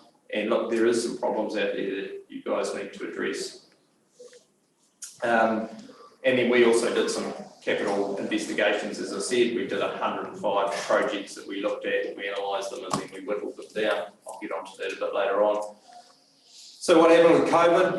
1.1 million visitors, and 700,000 of those were from overseas. It hasn't probably been as bad as what we all thought at the time that we went through this analysis. But what it meant is, and look, Arataki, so we'll have a look at that. That's Waka Kotahi's sort of forward view You guys are second, in terms of job losses across the whole nation after Otago because of this. So what we did, and I'll talk about Arataki. So this is Waka Kotahi's, future view. This is how they look at things. They're not really interested in, this is the West Coast, so this is your region, not the rest of New Zealand. They're not particularly interested in urban form, and they're not particularly interested in transformative urban mobility. So they're pretty low on their priorities for the West Coast. They're sort of things that probably go to the large metropolitans as opposed to the West Coast. But they are interested in health and safety, safety of road users, and also climate change. But they were actually focusing on regional development, and then they pulled back the dial. So this is just to give you an idea about where Waka Kotahi is actually positioning themselves at the moment. So, as I said earlier, we changed direction. We still stuck with network resilience being a key thing, but after we'd done all that research and stuff and started looking at the network, we've actually realised that asset condition and renewal was probably more important than tourism. The freight tasks remain the same. You guys should ask any questions if you want as we go through this. I'm trying to go as fast as I can. Look, as I said, we had 105 different projects identified. We put them through what's known as the investment decision-making framework, and basically came out with 5 projects or packages for each council that we went away and analysed. We also looked at how well you're delivering asset management, and we also assessed your levels of service. The level of service stuff, we didn't find that you had too many issues, so that's another good thing, and it reflects what the community's seeing and what also your stakeholders are seeing. In terms of asset management, you've got some big gaps. And we've set yourself a bit of a program of maturing in the way that you look at asset management. And this is a reflection of that. These are actually your data quality. You've got quite poor data quality compared to the rest of New Zealand. And you can see that by those scores. So the middle bar reflects where you guys are, and then where you relate compared to the rest of the country. So you can see there that your good data is a lot less than the rest of New Zealand. You've got a lot more red data. So this is the road efficiency group, and what it does is it provides you with a benchmark to work from. So Waka Kotahi through this process are really focused on you guys sort of improving this stuff. Yep, and I think there's a lot of room and a lot of scope to improve it. But we've made progress. Well, it doesn't say that we've made progress according to those tables, but we're working on it. And so part of this, I don't know if this has actually got a light on it. It does. Well, it doesn't work on the TV though. Okay. No. Okay, you can see the little red boxes down the bottom there. So this is your expenditure on asset management. You're right at the tail end. So you spend less as a total, and you also spend less. You're right down the bottom end. Can everyone see that? Westland is second from the bottom, Bulla is third from the bottom, and Grey is fourth from the bottom. So you're really under-investing in your asset management space. All right. How's that tabulated? Is it in regard to kilometres of road? So investment or what? Yeah, the little grey boxes, that is per kilometre. The orange box is total spend. So it's got both components of it. So if you haven't got a big rate base, you can't invest in. No, it hasn't got per capita expenditure, but it has got per lane kilometre. So both of those factors, total cost, you're way below on both, really, in terms of total spend and per kilometre spend. Yep. No, that's all right. But what we have done is we've put a program together that's actually boosted that. So this has gone into, well, it goes into Waka Kotahi as the final version tomorrow. So we had to develop, as part of doing the program business case, we have to actually look at different options of investment.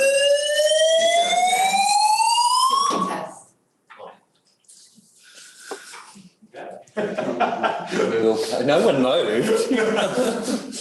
Wait for the second one to go. Yeah. So as part of delivering any form of business case, we have to look at options. It's all part of it. So these are investment options. Basically, option 1 is just doing what you're doing today.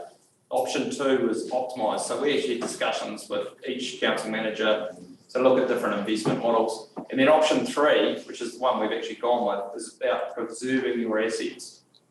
We've focused on that. How do you continue to preserve your asset? Because if you don't, you're going to start seeing some bigger life cycle costs. So life cycle costs look out into the future. And option 4 was where we're looking at increased levels of service. So we've done some analysis on those. This is, again, I know I'm not expecting you to look through this in any detail, but it's all on that document. But basically, preserving your asset came out on top.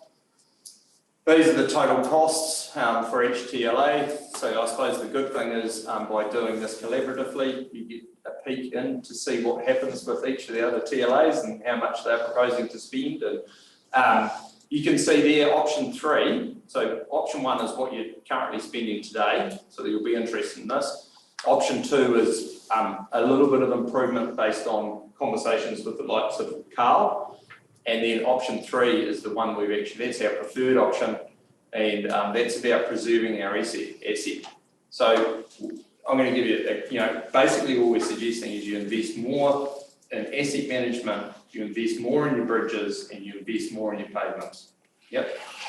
So a lot of this has already gone to Waka Kotahi in the draft form, and we've already had real positive feedback from them that they're quite happy to support it.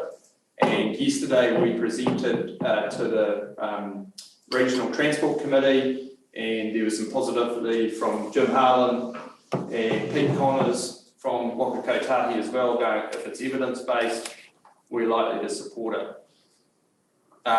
So, hey, look, between, across the region, we're talking about going from 43 or 44 million in option 1 through to 54 million. So we're talking about a 25% increase. So, that sounds like a lot, but when we start breaking it down, which I'll get into, as I said before, look, we're focused on renewals of bridges and asset management, and we believe that all of those things will deliver to those benefits that we're chasing of asset condition, freight level of service, road safety and resilience. This is a bit of a difficult conversation around the SPR between Haast and Jacksons Bay. There has been negotiations going on.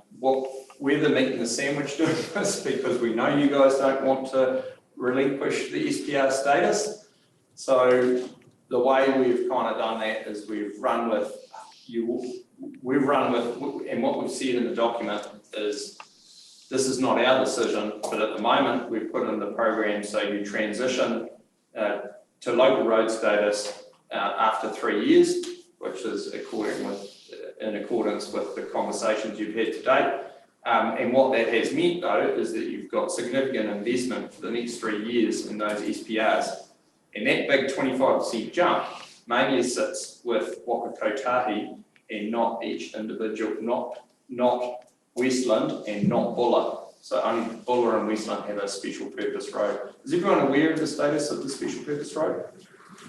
We're pretty up with it, and we're not going to have a bar of it. Yep. So don't put too much effort in. No, we didn't, and we took this little road where we didn't want to annoy them, and we said, and we made it clear that this is not a final decision, and that's to be had, that conversation. Sorry, just on that very specific point, what's the likelihood Transit at some time in the future are going to force it on us? I don't know what legal ability they have to do that. Carl might have more of an idea. No, I'm not entirely sure. The board has mandated, well, this is the Transport Agency board, has mandated that all SPRs transition to local road status by 2024. And that's why there's been transition plans created. But I do understand that there are a number of other local authorities that are in the same position as us that are not happy about it and wanting to challenge it further, but as it stands, it isn't further at this point. It'll just be an unmaintained road, so it's Carrick Bluff. I'm sure someone will come to the party. Yeah. So it's been drafted in the way in the document, so as transition would occur, but we've put a caveat in there that that's not our place. It needs a governance decision, one way or the other, which way we're going to head, and we didn't want to be the meat and the sandwich, so we've taken a pop each way, basically. And we didn't really have too many options. We just needed to do the work. So this is probably where you're starting to get interested in the actual, what does this mean for you guys? And so the bottom line is probably the key line. Apologies that that's so small, but I only sucked that out of the program business case yesterday. This is Buller's increase in rates. So you can see there that probably got about a 2% increase in rates because of the program that we put forward. Yep, it's about 6%. We didn't put the numbers up for Waka Kotahi yesterday, but Peter Connors managed to do a quick calculation. He said, oh, this looks like 6% per annum for us and about, on average, 2% for each TLA. So that's Buller. Gray's a little bit more. They're nearly 3% per annum in the next 3 years. And then finally, you guys make that work. Sorry, I skipped you guys. Yeah, so, and then Westland, you're probably the lowest, you know, about 1.5%. So I don't feel that we've tried to be really sensible. So the whole country is looking for a 30% increase. This is Jim Harlan's words yesterday, a 30% increase in the investment in transportation. And we've heard things like, well, if Canterbury got exactly what it wanted, there'd be nothing left for the whole country. Well, that might have just been Christchurch. So I think they've been, I think the likes of Jim and Peter Connors and Afi, our investment manager, have gone, you guys have done a sensible job, you've evidence-based it. And I suppose what we need from you guys is some support, because this goes in on Friday, to say that, yeah, you're supporting it in principle. Obviously, you can't say that you're going to provide for a 1.5% rates increase at this point. Councillor Davis. I just, I've attempted to read the document. It's an intense document. Yeah, I apologise for that. That's just the nature of it. And I just, right at the start there, you talk about you're presenting it today, and then tomorrow, that's the final. No, that's not the final. That's our. There's room to move, right? So, but it's unfortunately what Kotahi are ahead of you guys in terms of your long-term planning. Yeah. Who's presenting it to Greymouth and Buller? We're all working together. Yeah. So have you done Greymouth? No, I'm doing that this evening. And Buller? Not until February. Yeah. But they've got the conversation happening, and Sharon and the team are all over it. So I think it won't be that it won't go into their thinking in terms of their long-term plan. So just through the chair, through your worship. So what we're proposing to do is take these numbers, put them in our LTP conversation with council, and go out for consultation based on these numbers. So all we're asking today is to understand the next 10 years worth of funding based on these principles, and then we'll actually put this in the budget process for analysis. And if it doesn't get agreed, then we change all of the programs. And if you want more, that could be more difficult than less. So can you confirm that the SPR status of Jackson Bay in the proposal that we're putting forward does not allow for it to be returned to us? No, so at the moment, you'll see the line there at 2024. Yep. We've assumed the transition would go on the basis that you're getting an extensive amount of funding now. That's kind of like, I suppose, the bait for you guys. And if you chose not to do that, then I would assume you wouldn't get the funding for the SPR.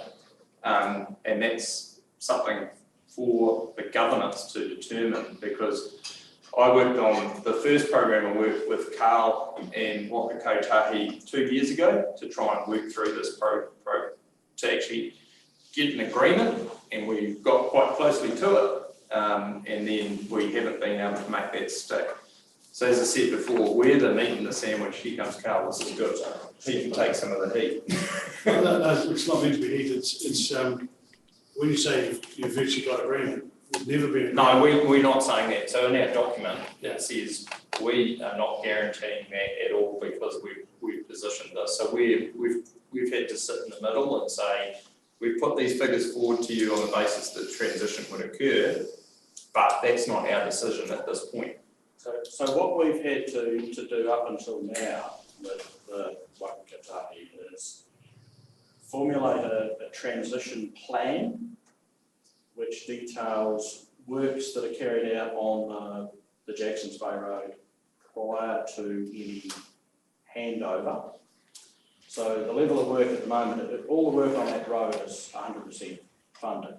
So there's an enhanced level of work to get it up to a better standard before it's handed over. But that transition plan has not been signed off by yourselves or Waka Kotahi board as such. We've worked through it with senior members of the agency, but it hasn't actually come to finality at this point. So just to help me, what's the level of capital expenditure proposed on that road before the handover?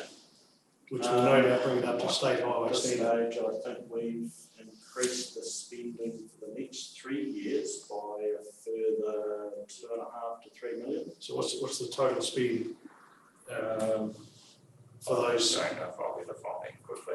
Because that road's I think on that road, the total spend, I think will be something about 4 million. between 4 and 5 million on that road. So all of that area in the corridor has disappeared. So option 3, it's 6.7. So we're actually doing a big body of work this season on that corridor section. So we've got a large sum of money that we're spending on that as well. So that's all part of that transition. Councillor Kennedy. Sorry, just on this, and that figure seems way too low because as long as those logs are under the road, the council can't afford to take it over. So $6 million, I mean, you're going nowhere. We can't do it, Carl. It just can't happen. Well, with all due respect, that is an opinion, but we are working through some serious design processes on that at the moment. Is this the way to do the business? Is this the way to do the business? Well, Councillor Kennedy is saying that, there's not enough money to do it. You're saying that there is enough. My question is this the way that we should do the business? Well, I'm saying that we're actually doing some detailed pavement design and analysis on it at the moment to come up with a solution that's going to be workable moving forward. Which is what? Well, at this stage, we're overlaying the existing pavement. Taking the corduroy out is not an affordable option for anybody. You'd be better off walking away from the road if you're looking at making that level of investment. The process that's been used to date on the state highways has been a progressive one of lower cost overlays regularly. We're trying to move away from that to be taking it over, so we have some enhancements to that as well. We've already done an amount of work that we're monitoring in terms of deterioration, maps relative to deeper overlays or strengthened overlays that we're looking at. Have we got further time to discuss it, this sort of thing? It's a fairly big project, isn't it? Can you just keep moving around? Sorry. I'll come back to you, Okay. Councillor Davis. Councillor Hartshaw. Carl, can you confirm where that special road starts from? So it starts from the state highway turnoff. So when we went on a wee southern tour, all that rock work that's going on and the sea erosion, Is our council going to be 100% into that, or not 100%? That's 100% funded at the moment. At the moment, yeah, but the seat's not coming. No, but we've put in for a significant resilience improvement on that section of road for the next 3 years as well. So that's the increase in investment that we're looking at on that side of things. So your worship, so post, if there was a potential handover, there's still responsibility of NZTA to subsidise. Can you just explain, Carl, what those future conditions would be? So at this stage, what we've been working through with the senior members of the agency in terms of a transition plan was that maintenance and operations would transfer over to council at at a slightly increased financial assistance rate to factor in the extra amount of spending. And that was discussed as a way of making this a cost neutral solution. Emergency works, major capital works such as bridge replacements and significant pavement renewals were still going to be 100% funded. That was the proposition that was put forward to the agency, and it was agreed to by the senior members, but that has yet to be agreed to by ourselves and the Waikato board. Councillor Hartung. Well, if they've agreed to that, I can't see any point of handing the road over to us if they're going to. Yeah, it just seems we're just putting ourselves neck on the line. If they're agreeing to do all the major, bridges or damage, or it's just ludicrous for our council to take it over.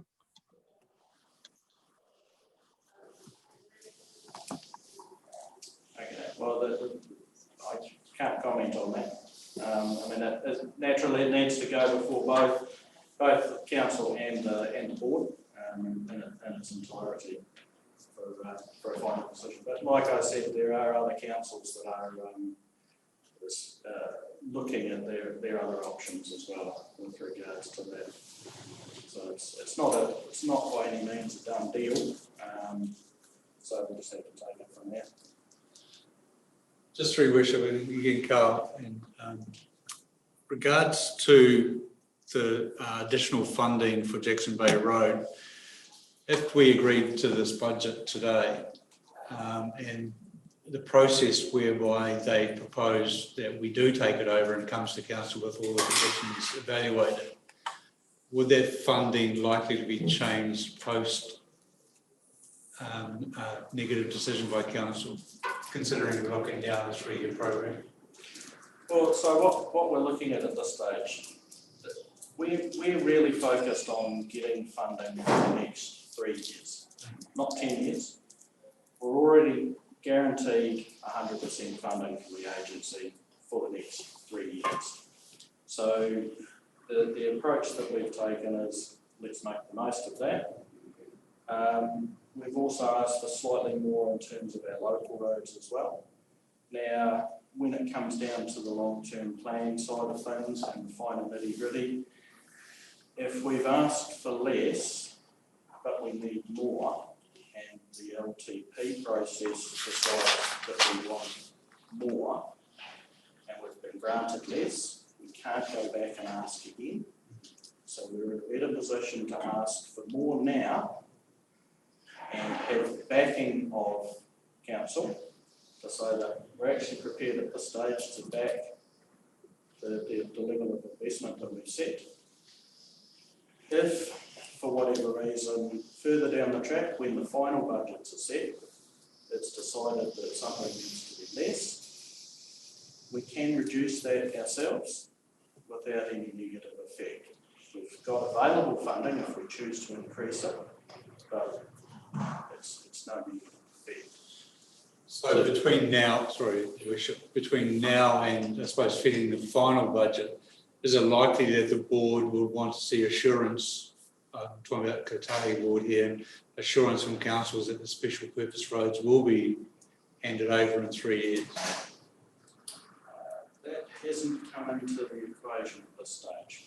Because we haven't seen what those finalised conditions are.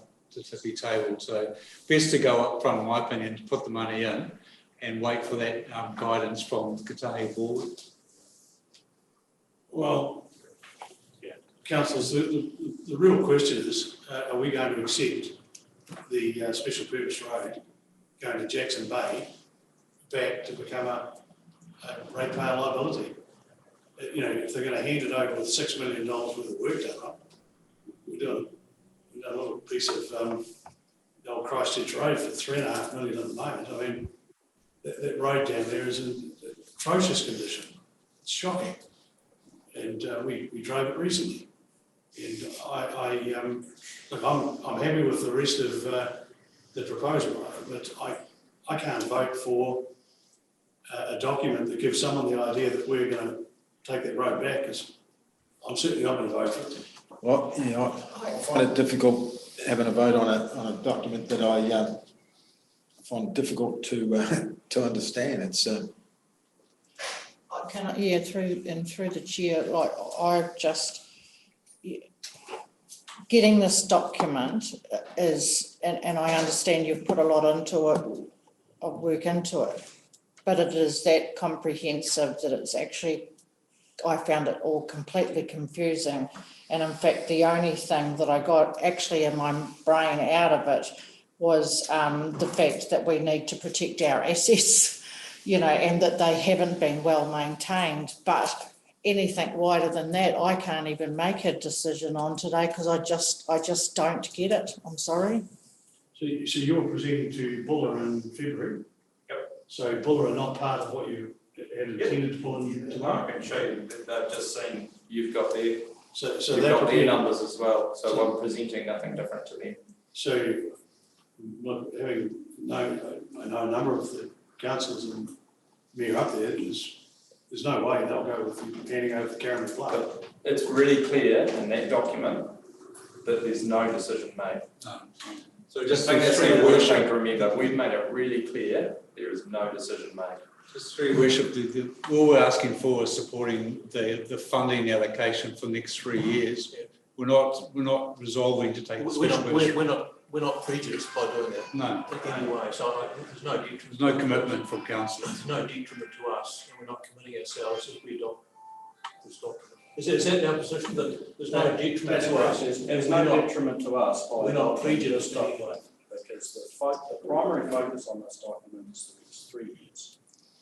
It does look at further out, but that's because we need to look that far out. But the funding allocations are in 3-year lots. So we'll be having the same conversation in 2 years' time for the next allocation. And that's when it really will be critical regarding the special purpose road. So can you confirm? At this stage, it has no effect. Can you confirm then, Deputy Mayor Carruthers' understanding, which is that it's putting it in, it's not. Whether we are not prejudiced. You're not binding by this document. In relation to the special purpose road by adopting this document in any way, shape or form. Mark, we've made it really clear in there, if you read in there, and I know it's a difficult document, it's not our problem, it's kind of like that. Yeah, but I kind of do feel like it could have been more summary. We've got a summary coming for you, it's part C of this document, which is something that'll be more digestible for you. So we have got that, and we're That working makes that it through. difficult still today to be able to kind of. I think the bottom number there is the number you should focus on. We've got a strong evidence base. If you decide not to, push back on the SPR, those bottom numbers won't change anyway. So that's those, data percentages, and really what we're focused on is focusing on your bridges, asset management, and your pavements. And they're the sort of percentage increases. And you have not made a position to say that you will commit to transition. Yeah. So, Deputy Mayor Carruthers, can you give us, in your view, a way forward here? Well, we need to, I think, adopt your recommendation. Is that what you're asking us to do? So, your worship, the recommendations within the report are still applicable without combining some between. Yeah, this is without prejudice, so is it, I haven't actually seen your agenda item and what's been proposed. Is the recommendation, sorry, I apologise if that's That's right. What's being proposed is that council receives the report. B, council endorses the recommended draft program business case attached in Appendix 1. That's the business case you put forward. C, that we approve the submission of the draft program business case to Whakakohe for assessment, and if supported for inclusion, and if supported by Whakakohe for inclusion into the 2021-24 National Land Transport Program. And goes on D, if supported by Whakakohe approves the inclusion of the principles of the draft program business case in the draft 2021-31 long-term plan. But C for me, or B for me, says council endorses the recommended draft program business case attached in Appendix C, which includes the SPR return to council after 3 years. That's how I read it. Am I reading it wrong? Well, these fellows say that's not what it says. To take this forward, can we put an amendment to that motion that states that it very explicitly, council does not make a decision in relation to the special purpose road at this stage? Well, I would want to know more information. Yeah, that's what I about it. mean. I'm not Yeah. comfortable. Can we do about that, your making worship? any- Capturing that very clearly in there? And then I think that will capture it. Right. It's fair to say there's a level of, is there any other discussion before I try and wrap it up? Councillor Kennedy. Just on like everyone, the document was difficult to read, but to me it looked like that we're going to spend less money on our gravel roads, trawling through the document, and there seemed to be not a great deal more money spent on doing the drainage, which for me, high shoulder and drains, it's the most important thing on our roads. That's the worst part about them. Can someone talk about that? Just to clarify that, we have reduced some of the maintenance meddling cost on the unsealed roads. A lot of that has been unnecessary, purely because the way that they've been graded to date hasn't been ideal. We are making changes in that, and it's resulting in some savings for us. The drainage as well. Increase. Yeah, so routine drainage maintenance we have increased significantly. So we've increased that 285,000 per annum from 210 to 285. So there has been an increase in that. Well, sorry, from 64 to 285. And that's relative to what we've been doing lately. We have been spending more rather than what we've had allocated in the past. Okay, no, that's fine. I suppose the onus is on us to make sure the work's being done to an adequate standard. But that's all I've got. Thank you. But I do worry about the gravel roads not having more metal on them. But is there any reason why we can't move to resolution at the present time? There is more to the presentation, but the last bit of the presentation is around capability and collaboration. And if you don't need to, if you need to move on with your agenda, I'm happy for that. What I propose, councillors, is to move the following resolutions. So I'll be moving it there. That A, council receive the report. B, council endorses the recommended draft program business case attached as Appendix 1. C, council approves the submission of the draft program business case to Whakakohe for assessment, and if supported by Whakakohe for inclusion into the 2021-2024 National Land Transport Program.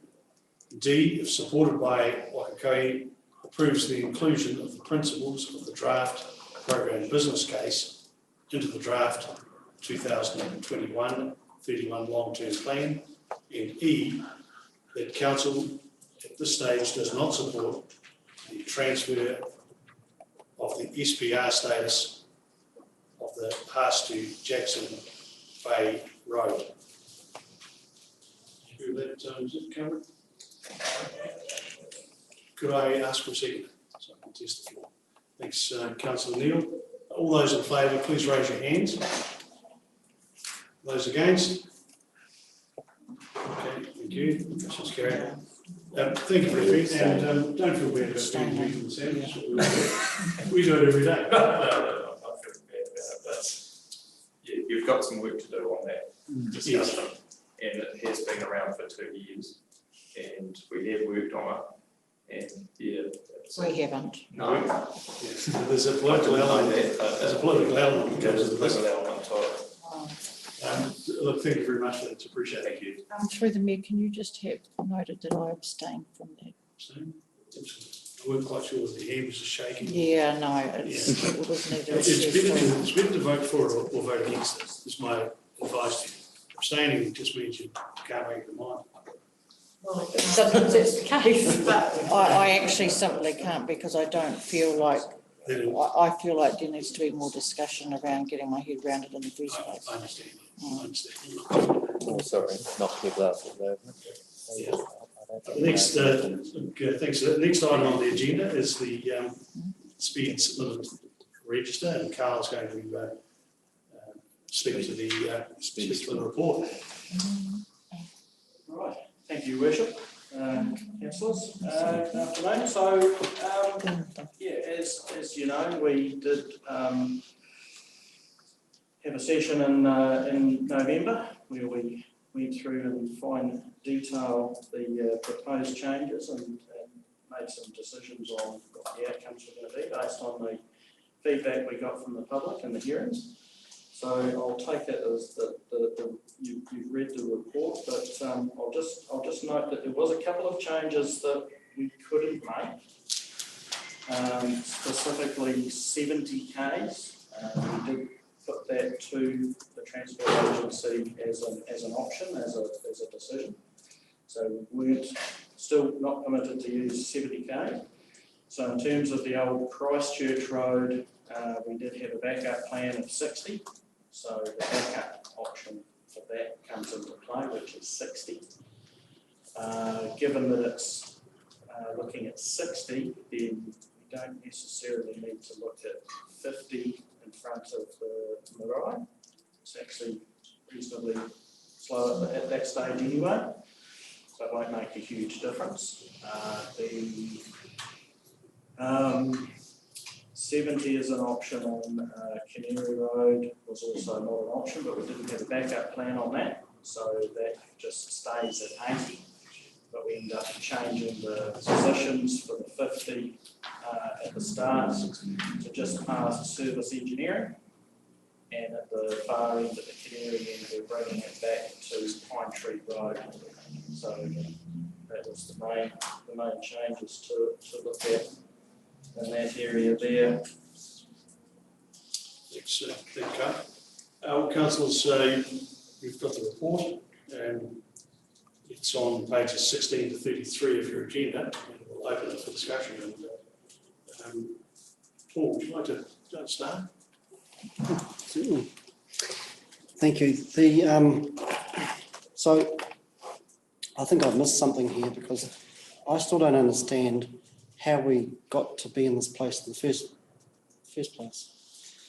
I do remember, of course, that a previous Associate Minister of Transport that mid last year raised this issue about lowering speed limits on roads. This, of course, is the same minister that would have us all driving electric cars made out of recycled cardboard. But she was pretty clear, though, that this was applying to, it was not a blanket approach. It was not being across the country, not being applied across the country.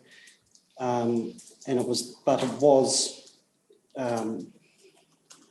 was for roads considered dangerous. And in that much I certainly support it. but I just don't understand how we got from that position to this. I've missed something in the middle. I'd like to understand that.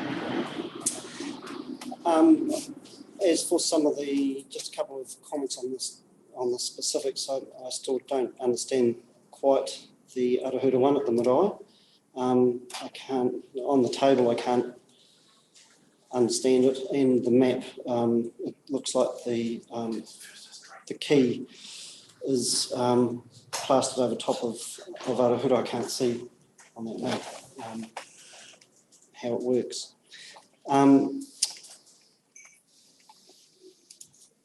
There was another comment was at Franz, and where I do support the move to 30 kilometres per hour. In urban areas, downtown areas, I support 30 kilometres per hour because a lot of pedestrian traffic. And at Franz, 30 makes sense, but then the state highway would still be 50. So just on that, it was announced yesterday by Jim Harland from the Transport Agency that they will be reviewing the West Coast network next year with regards to the speed management plan. So taking that into account, they will also be considering what limits have been set by us on the side roads and other roads within areas. So they'll be looking at Franz Joseph as well. Okay. In that context. Because it does seem anomalous. The Kamara Sanctuary Place, Kamara Junction, has been left at 50 kilometres per hour, and I don't understand why when it's actually quite a vast subdivision now, and why that's not lower. It was 100. Yes. So 50 was more appropriate for that environment. It was quite a close built up area. I would have thought 30 would have been more appropriate. That's just my view. The Okarito Road, the Councillor Kennedy's patch, I'm not treading on your toes here, Councillor Kennedy, but was there, and that's been lowered to 80 kilometres per hour. Was there any thought there about the Kiwi? Yes, so the original proposal was 60, but from the feedback that we get, the council decided it was going to be more appropriate. Don't know that 20 kilometres is going to do much to save the Kiwi. And what about, doesn't look like there's any change on the Strand, for instance? No, there's no change in the village itself, which is presently 30. Oh, 30. And the other one that stood out for me was Seven Terrace Road, Aremu, which has gone from 100 to 30. So that was a request by the residents. The residents actually campaigned for that early on in the piece. That was one of the catalysts for the review of the speed limits in various areas. Right down to 30. Down to 30, yes. Because of course, I mean, it is essentially a country road, and I don't know if anyone's driven at 30 kilometres on a country road. It takes an awful long time to get to the end of it. It's actually not a very long road and not much wider than your average driveway. Yeah, I'm very familiar with it, but yeah, I just thought that was 50 would have been, I would have thought would have been suitable. But thank you. Councillor Davidson. No, we've already had a good discussion and vote on all this, so nothing further from me. Councillor Neal. Yes, thank you. I've had some really strong feedback from the public about the Arahuta Old Christchurch Road. It was proposed at 80 and then we tried to go for 70 and then dropped it down to 60, and I take responsibility for making that motion. The feedback was very strongly that if they'd known it was going to go to 60, a lot more people would have submitted on that. Simon, I think you've just got an email this morning. I just got one also that states their claim, and this particular person that sent the email has spoken to quite a few of his neighbours. So I would like us to re-look at that one, and maybe it should be. Just three words, I support Jane on the Arahura Old Christchurch Road revisiting it, considering the current project as well as undergoing there and the resealing. And we propose to defer that, to align that with Kokotai and revisit it next year. I'm not sure if it's council support that, but the other option is just to reduce the 60k to the top of past the Marae and revisit the second component in the new year. Could it be 60 to just past the Marae? That's Because right. there's a certain distance, doesn't it? And then 80 rather than We could certainly hold off the final step on this road and look at reviewing it further down the track once we've done the full upgrades. So we couldn't just say 60 and 80 now? Yes, we could do Because it would still be taking into account all of the submissions. And I'd go with that too. If you refer, and to be honest, like it makes perfect sense too. If you look at the Hokitika Arthurstown Canary one, over on south side, you know, we've kept that at 80k, and that's, I mean, I don't see that as being much different at all to the Arahura Road. And yeah, so I wouldn't see any reason why it wouldn't stay. But I do agree it has to slow down past past the Marae. So and I apologise we didn't get this behaved. So can I just clarify there? The old Christchurch Road, we're looking at the first part to be 60k and then 80k. No, just to defer back to you, the rest until further. So 60k and then defer the balance. And tie it in with the next review. Is that what you want? Councillor, I thought we have the balance at 80. Because we consulted on the 80k, so. Yeah, no, then go to the 80k. And would 50 or 60 be most appropriate for the first part? 60 is 65? probably closer. Yeah. could I just ask Francois what his view is on the speed outside the Marae and the airport? Yeah, so I'd like it as low as possible, obviously. There's a lot happening around the Marae constantly now, and the vehicles are going way too fast. So I'd rather see it at 50, if that's a possibility. But however, if we land on 60, then that's fine. But as long as it's not 80. Thanks, Francois. Paul? Yeah, I agree. The lower the better. Okay, so is the feeling that we're getting here that with the old Christchurch Road, the first part past the Marae is 50k, after that it's 80? Yeah. Do you know? Can I just suggest that 50, the sign for that be about 100 metres past them, east of the Marae, so there's time for the traffic to slow down, because you nudge your nose out from the driveway from the Marae, and the cars and the trucks just belt down that road. One day there's going to be. Have we got it going? In the cemetery. Fantastic. And the other one that I've had feedback on, is Canary Road, and I think we proposed it at 60, which is what we had for consultation, and now we've gone to 50, 80, 50, and I have had feedback that it should just be 60 all the way through. I don't know if other people have had comments come back to them. Jenny, Councillor Cody. Yep, so through just following on from Jane, to be honest, I didn't get feedback from other people, but I felt like this is great. Thank you for actually providing the visual look to this now, because it's actually made more sense to what we were approving, but it's also made me look at that and go, but that's actually quite confusing, the decisions now we've made around Hokitika, Arthurstown, Canary, because we've gone 50, then we've gone 80, then we've gone, we'll keep going that way and it's 50, but go around the tram and now you're 40, and yet you can go over to Southside and be at 80, and you can come on the inland route and you're at 60. So, like, if I was a driver, I'd be quite confused about the whole thing, really. I do wonder why that Canary stretch that we've gone to blue with at 50, you know, whether that shouldn't actually be 60.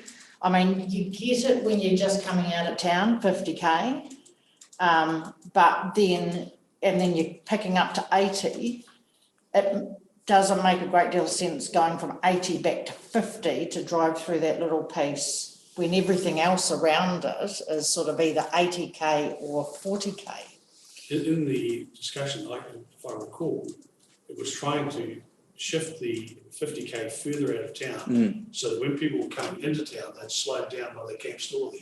And I believe that was what the discussion was. Yeah. Which they've done here, so they've bought that 50k now, has come further, but correct me if I'm wrong, by service engineering. Yeah. Yes, so that's where the 50k is now, is out by service engineering, and that makes total sense to start slowing them down about there. And then an 80k seems fine, but then you coming back round Canary Road, and then all of a sudden you go back to 50k. Whereas I believe that, you know, like it's not in town, but it's still, and there isn't a great deal of difference between 50 and 60. I thought keep it within the same as what you can do if you're turning to go inland at the 60, just like we've done out all around, if you look out round heading out Mahanapura and stuff, that's all at 60k. Reason why I hear what you're saying. The reason why I think the discussion went from moving that 50, changing what's currently the 70k's to a 50k was around the West Roads entrance and exit, the proposed crossing for the cycle trail, you know, like the proposed road crossing, and particularly for the township. And then I think that turned into, well, the current 70 changes at the Shenandoah there. And then it was like, okay, should we, I think it might have even been Eugene that said bring it back, you know, which was discussion at the time, bring it back to Pine Tree Road because that drop. And that was talking about 50. But I think initially, and what's changed is we'd said the yellow bit would be 70. And now that's flipped back to 80. But I think in our discussions, we were going to flip that to 60 if we weren't allowed at 70. And that's where it looks funny because you go 50, now 80, then back to 50. But if it was 50, it's the only other, 50, if you look at all 60, the other maps, there's no other 50k on any of the others. We've either stuck with 60 or 80.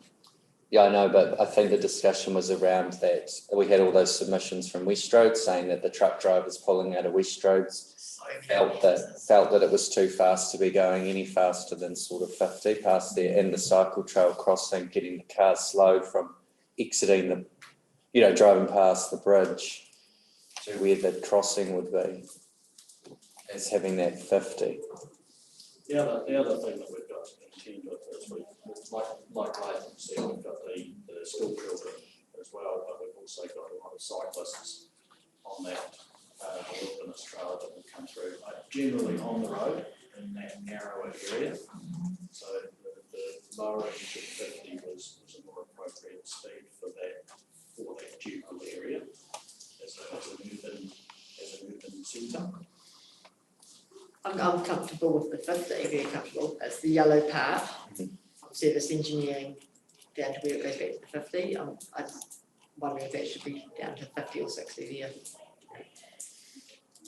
Yeah, well, so we originally talked about 60. Yeah. And in some contexts, 60 is quite slow for those straights and that S-bend, and that's why there was a desire to look at 70 as a better option.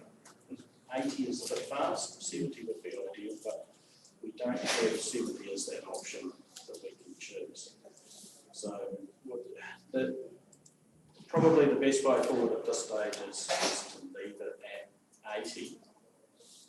It's consistent with the sort of the northern end of town as well for here, going into an 80k zone from a 50k area, rather than it's another conversation that we should probably have with the community. If we do look at lowering it down to 60 again, we had proposed 60, were there many submissions? I mean, we've got lots of West roads, they might focus more on the 50, did they focus strongly on that bit going down maybe? It was a bit mixed in terms of for and against on that one. I think there was probably slightly more against the 60 on Canary Road than there was for it. And rightly so, it probably is a little bit slow.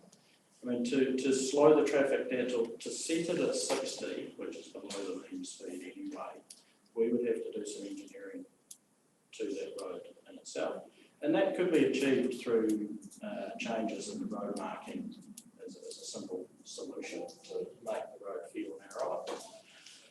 And that was always the intention if we did go down a level to that 60. It gives us the ability to increase the width of the parking and the shoulder on the other side by moving those edge lines slightly closer to the centre line. Potentially we could look at opening that up for cyclists on those sides as well, and provide more room for them.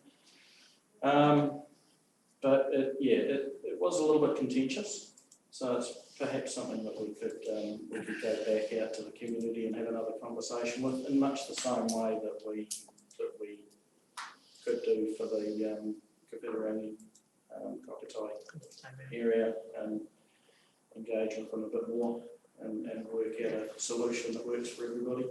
So it's my understanding that we are extending the 50k to service engineering, then it stays at 80, but it's going out to be reconsulted, and it drops to 50 at what point? Just past Pine Tree Road. So it's exactly Just before you go that's to the the Shenandoah Road. Yeah, okay. Around the table, quite happy with that? Yeah. Thank you. Carry on there, Carol.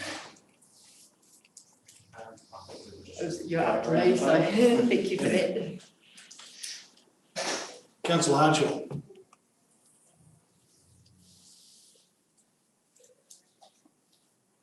Councillor Hartshaw on the right this time, not the big picture. Yeah, no, I'm right. Nothing to say there. Thank you. Councillor Kennedy. No, I suppose we had the discussion. I look forward to us doing the other roads in the district. So we've got a cohesiveness. I'd actually like the consultation, if possibly, tacked on to the annual plan perhaps, or something, so it doesn't cost us as much money. Yeah, and thanks, Paul, for worrying about stepping on my toes out at Okarito. I don't know whether a Kiwi would survive if it got hit at 60k, to be fair. What's the other thing? Just on the Arahura Road, I'd back, the old Christchurch Road, I'd back the 80k. I'd also, if Francois wants at 50k out in front of the Marae, I'd back that as well. Cool, thank you. Thank you. Francois. Happy with all commentary. Councillor Coker. I support around the 50k for the Marae and then 80k for the Arahura Road. I can understand, your conversation around the Canary Road dropping back to that 50k at this point actually now, so that's so good. The rest of them all look fine to me. Councillor Martin. Thanks, Your Worship. Yes, some feedback on those two roads, but also on the Lake Kaniri Road. I think there's been correspondence into council and councillors around that, and the 60, Milltown 60, which I don't think there was that much correspondence. It's just the getting to the lake, and then also the fact that maybe we haven't addressed the right part of the lake, which we can't fix now, which is actually the bit speed. People are concerned about people speeding, which is actually around the lake frontage. So I think that lake discussion should be parked status quo and part of that review of the valley as well, because I think it'll be the same as what Jane said about the old Christchurch Road. I think, had it been going to 60 and 80, it would have and that was our proposed consultation discussion. I think it might have triggered some more submissions. And I think we're going to end up with probably an element of non-compliance, because it's probably not pragmatic to have those speeds out there. So I think getting the people that live out there on board is a necessary step. And I think we could achieve that through the discussion with the valley as well, to look at that as one, the valley connecting through like Dorothy Falls and through into the lake, the speeds around the lake, and then the speeds back to town as one thing, and propose that the current 100k stands. Okay, so let me understand that. So the Lake Canary section, excluding Milltown and excluding Hens Bay, remain at 100, but is reviewed. We know that the Hens Bay is going to have a temporary speed limit again, as it did last year at 30k, and the locals will be wrapped with that. But that will be reviewed as well in the next section. Is that, have I got that right? I think so. I think that's the correct stretch of road. And I think having Does that include Sunny Bight? No, so that's the bit that we haven't done. So we didn't do Sunny Bight Road, and we didn't do Hens Bay, and we didn't do all the hills that climb up the back. And I think that's where the locals would like that discussion, right? Like we do a temporary traffic speed reduction each year, don't we? So what we're doing is we'll put up a 30k restriction through that village area at the lake. Yep. And that'll just be temporary over the summer season while there are extra people in the area. Yep. Both sides, like going from Sunny Bight through to Hens Bay, do that all Speed humps, they deal with that. through there, do you mean? Oh, sorry? Sunny Bight's got a lot of speed on it at the moment, it's got more speed humps, but we can reduce that further as well. But keeping the... Because there's a lot of people that walk that road, particularly, over the summertime as well. Yeah. It's true. Yeah. I think what's been proposed. So we're talking about keeping the Lake Canary stretch of the road at 100k status quo for now, and consulting as part of the... So what was decided on was a change to 80k from the existing 170 change through to Hurunui Jacks. Yeah. So status quo. That stays, but the rest of the lake road was going to be at the 100 still. Out to the lake. That's correct. That's right. Yeah, I'm proposing that whole stretch we visit as part of the next stage, and address that, that, because there is that issue of cyclists still on the road, which hopefully we can address with taking the Wilderness Trail off the road. So there's a few things up in the air. I'm just saying there is a strong discomfort from people that live out that way that we haven't got it right, and this is a chance maybe to get it right. And yeah, it's critical that we get it right, and if it takes longer, it takes longer. Deputy Mayor Carruthers, I agree with what Lathan says, nothing else to add. What I propose is that the resolution will be council receive the report, and then B, that the report will, the changes will include 50 kilometres per hour past the marae, then to 80 kilometres per hour for 100 metres past the marae, where the sign starts past the marae. Second part, that we will revisit the speed limits on the old Christchurch Road in the next review, and include Kokotai and Quirarangi in that review. That we will revisit the speed limits on Canary Road, where it will be 50k to Service Engineering, then 80k until Pine Tree Road, and then 50 from Pine Tree Road, and that speed limit will be revisited. And that on the Lake Canary Road, the status quo will remain with at 100k, and it will be revisited along with Hens Bay, Sunny Bight, and around the back of Lake Canary in the review that follows this part of the procedure. So through the chair, does that mean, because at the moment the Lake Canary Road around the lakes is showing 40k, and that's from Sunny Bight right through. So are we saying to just leave them? Right? Yep. And then B, that council endorses the recommended draft program. The changes and recommendations listed, along with the amendments above, be adopted and incorporated into the Westland District Speed Limits Register, with the changes coming into effect on the 1st of May 2021. And C, Waka Kotahi is forwarded a copy of the revised Westland District Speed Limits Register, so the changes made can be officially gazetted. And D, that staff be directed to advertise the changes coming and the time frame for them coming into effect. I just want to check with Carl, are you happy with that as a resolution? Yeah, I'm just a little confused. Could you read the Canary Road piece out of it again? I missed something there. Canary Road towards the lake? So, no, Canary Road, was that changing or was that? Canary Road is 50 kilometres an hour to service engineering. Then 80 kilometres an hour until Pine Tree Road. And then 50 kilometres an hour from there. Okay, no, that's fine. You quite happy with that? So that resolution's right? Yeah. I'll move the resolution and I'd ask someone to second it. Councillor Martin, thank you very much. All those in favour, please raise your hands. Thank you very much. We'll have to work on that. Tidy. Thanks for that, Carl. Thank you, Carl. Yeah, it's a difficult process, but it's part of what we do, isn't it? That is what we do. So before we move into public excluded, I've got one more person I want to thank, and that's Meg. Now, the reason I want to thank Meg is that you won't see what happens before the meetings, where everything is laid out on my desk, and I'm instructed. Thanks, Don Hibbs. I'm instructed on what to say and when to do it. Her run sheets are brilliant, and the only problem we have with the run sheets is when I flip to the next one without, so, you know, without quite noticing. So thanks, Meg. I really appreciate what you do. Very good value.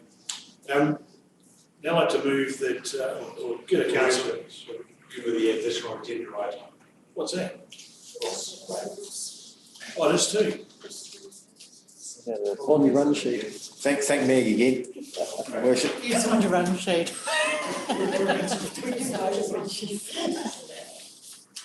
Thanks, Meg. She's the project here. Right. Councillors, the urgent item was the Ross Chinese Garden impacted by lake water levels. And Louis, do you wish to talk to that, or Fiona? Chloe, would you like to talk to it? It was raised by Paul initially, and it is something that's creating tension in the Ross community. And so an open discussion, I think, would be very useful.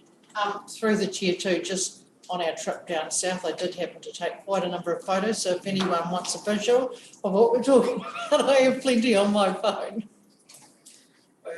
I'll try and be brief. The challenge is currently the Chinese garden, as it's been built, has been flooded by the level of the lake. And the level of the lake, as currently stands, when that was developed by the mining company at the time, the lake level was determined as a level above sea level. And there's also a circumference around the lake that is up to the measures that was put into the consent. Now, the current lake level has not been exceeded, and the circumference of the lake is still within the consent. So I'll just make that statement. So that there's also there's a culvert under the road, which is the outlet for the lake once it reaches that final level, so it can actually be discharged back to the river. That water body, and we haven't reached that level of that culvert either. Right, so just for the purpose of understanding the lake level. Then, but further to that,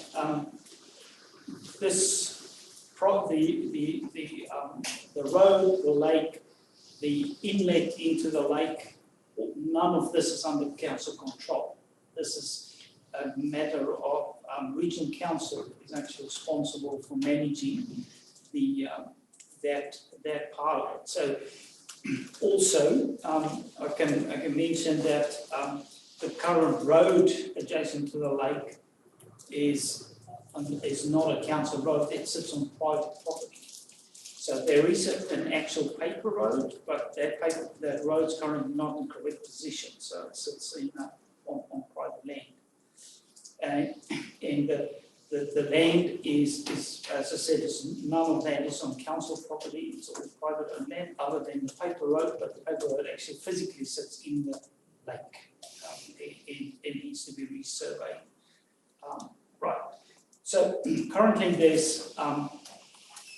is activity up in the river, and but mainly the problem is there's continuous gravel being moved down the river. The river level has risen, and there is an outlet that was constructed as well from the lake to discharge into the river, and that has become an inflow now into the lake from the river. And it's not acting as an outflow, but an actual inflow. And the reason for that is what we can figure out is that the river level has risen. So there's been ongoing activity by the local community to prevent the river from flowing into the lake, and that just by shoveling and with hand tools trying to close that inlet into the lake. And that's been rather, every time a storm comes through, it washes out and the flow comes back into the lake. So there's two parties involved here in regards to how the river now flows into the lake. And those two parties are Regional Council and DOC.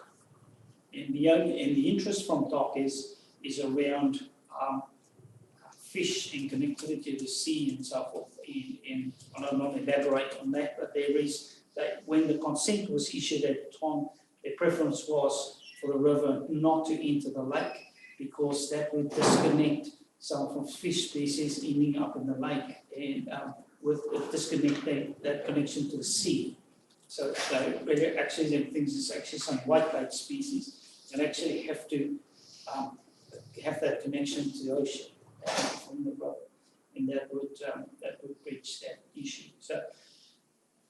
So at present, we believe as a solution to this problem, we would recommend probably the best cost beneficial way of fixing this is to relocate some of those structures in that Chinese garden and bring it to the correct level that then meets the consented level of the lake. There is also the road issue that needs to be sorted with private owners and put the road in the correct position. And the only function then from council is the culvert under the road. Council needs to maintain it and keep that clean. Okay, so from debris, so that does fill up with rocks and stones as the storms come through and the level rises and fall there. And there is some flow coming off the road for drainage. But that's the function of council is only to maintain the culvert maintenance. A option would be to lower the culvert, so we actually have an outlet from the lake at a lower level, but that would be very costly to do. So we suggest as I said, to raise those structures that's currently flooded in the garden and relocate them or lift them up to an appropriate level, which is, I think, just off the cuff, about 1.5 meters. We need to raise those structures to get them out of the water and bring them up to a level where they can or not flood in the future or meet that consented level of the lake. Thanks. Paul, you raised the shoulder, you lead. So it's a mess, isn't it? But my understanding is that there wasn't a problem with the level of the lake until there was a flood recently. And then after that flood, it didn't return to. Maybe I can explain. I think what's the lake level has always been a lot lower than the consented level, correct? And it naturally drained into underground tunnels under the town. That is now silted up, we believe, and that outlet is no longer functioning so it doesn't naturally drain away anymore. And so the level has just risen in. I mean, we've had a lot of rain lately, and certainly it's contributed to the lake now filling up. But it's that natural drain has basically stopped. Well, I wouldn't say stopped. No, so it's slower. Slower, yeah. So the lake level is lowered again since our last visit out there. So it's just not fluctuating as quickly as it used to in the past. So it used to be yes, quite a bit lower than it was, and hence the community group built the Chinese gardens. Even then, it was still well above the waterline. The last time I looked at it, anyway. And at the end of the day, I mean, even though the consent is for quite a bit higher than what it even is now, it really is just a hole in the ground that's been allowed to fill up with water. It's not really a lake. The fact is that there's been an awful lot of community effort has gone into these Chinese gardens, and someone must have approved the location of the equipment that's there, the seating and the pagoda or whatever it's called. And they weren't just, I'm sure they weren't just plonked. But personally, there's no reference to any approvals being provided for the actual level of so that was purely done by the community. And I think of there's been no, I think, reference to the actual lake level or what could be the maximum lake level when that garden was constructed. What was referenced, I understand, was some rock work that was put in by the miners around the pond. It's probably more the reference to, which is unfortunately lower than the consented level of the lake. So it seems. My understanding, Paul, is that there's a community group that has a lease with DOC around the side where the Chinese garden is, and background where the floating golf ball areas. They have a lease around there with Department of Conservation. So unfortunately, there was no formal approval process followed it seemingly from records, but as I said, council was never involved because this is on either DOC land or private land. So perhaps through your worship, perhaps it's an opportunity for the council to help do the right thing by the Ross Chinese Garden Group and help them. So just to clarify, so the community group did approach council at the time with their plans, however they didn't require any permissions. That's why it's not that they interviewed without permissions, they didn't require any permissions for their proposals. Okay. Yeah, so maybe the council can step in and help find the solution. Do you have a suggestion? There's one suggestion that will come out from the garden group itself will be to stop the interference, because I understand it's not just with every time there's a storm within Jones's Creek, but also a little bit of human effort as well. So I think they would suggest that would be a way to address the issue is at Jones's Creek. The other solution is, as Louis says, would be to physically move those structures up a little higher. Maybe the council, as a gesture, could help with it. Through your worship, we did have a meeting with DOC on this subject on Monday. Tim Shaw was the representative. He has been liaising with Billy Manera on the subject. Following that meeting, both Doc and council agreed that the best solution is to raise or move the structure. The only way to stop the river permanently getting is to actually build a considerable stop bank to stop it from going into the lake. Doc didn't see a problem with that, but it'd come at a cost, and it's not a cost council is willing to wear. The lake looks better higher, does. I'm just going to hand this around. That just might be useful for everyone just to have a quick look at, because that's showing where the current structure is, but where there would be, as you speak, Louis, that room, because there's quite a bit more up on the bank face. There's room to move it. Or to raise it in situ where it is now and actually have it built, like a bridge to it. Were the community group leaders involved with your discussions on Monday? So Tim was going to talk to Biddy following that discussion, which I think he has, and he's also talked to Charlie Beth at the same time. I think it's important to understand that council can't enter into any direction to what happens in the river. That's a regional council function. Yeah. We can't, that's not a council function, so we cannot.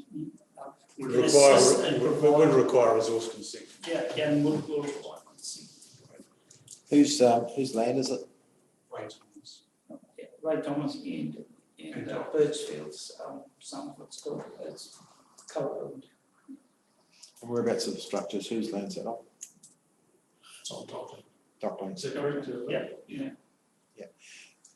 Well, with Jones's Creek, it's always flowed into that pond area since it was formed, and prior to that, before they mined it, there was always a pond there. But if the council wanted to help,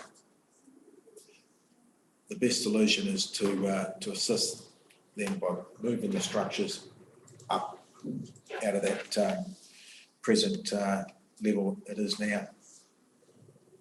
Sounds like the most practical way we could help. Yep. Did they, I think they had people come over, I could be completely wrong, from China to actually do some of the rock work around there. To do the shingle roofing, I think it was quite complex. Is it able to be moved at one place? Yeah. So through your worship, if we cut to the chase, I'm willing to work with Doc and talk to Rens directly to see if we can come up with a solution. Can we get a report to the February council meeting with some options? Because there's obviously different options and to know what we can do. So what are they taking, lotteries? Yeah.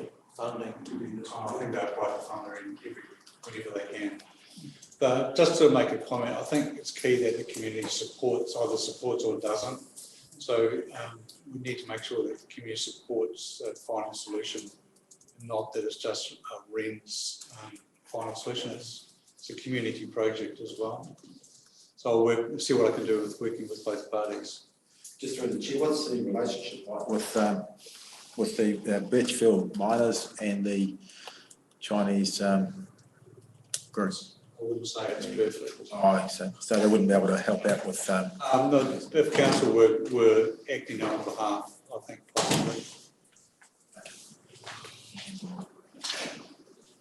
I think that's a good discussion. Yeah, I think that's so you'll know that keeps the ball. Yeah, thank you.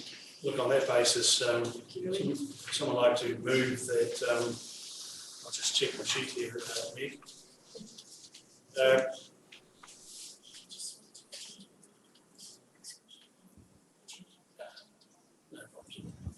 So someone like to move that we move into public excluded. So thank you, Deputy Mayor Crothers and Councillor Neal, those in favour? Aye. The meeting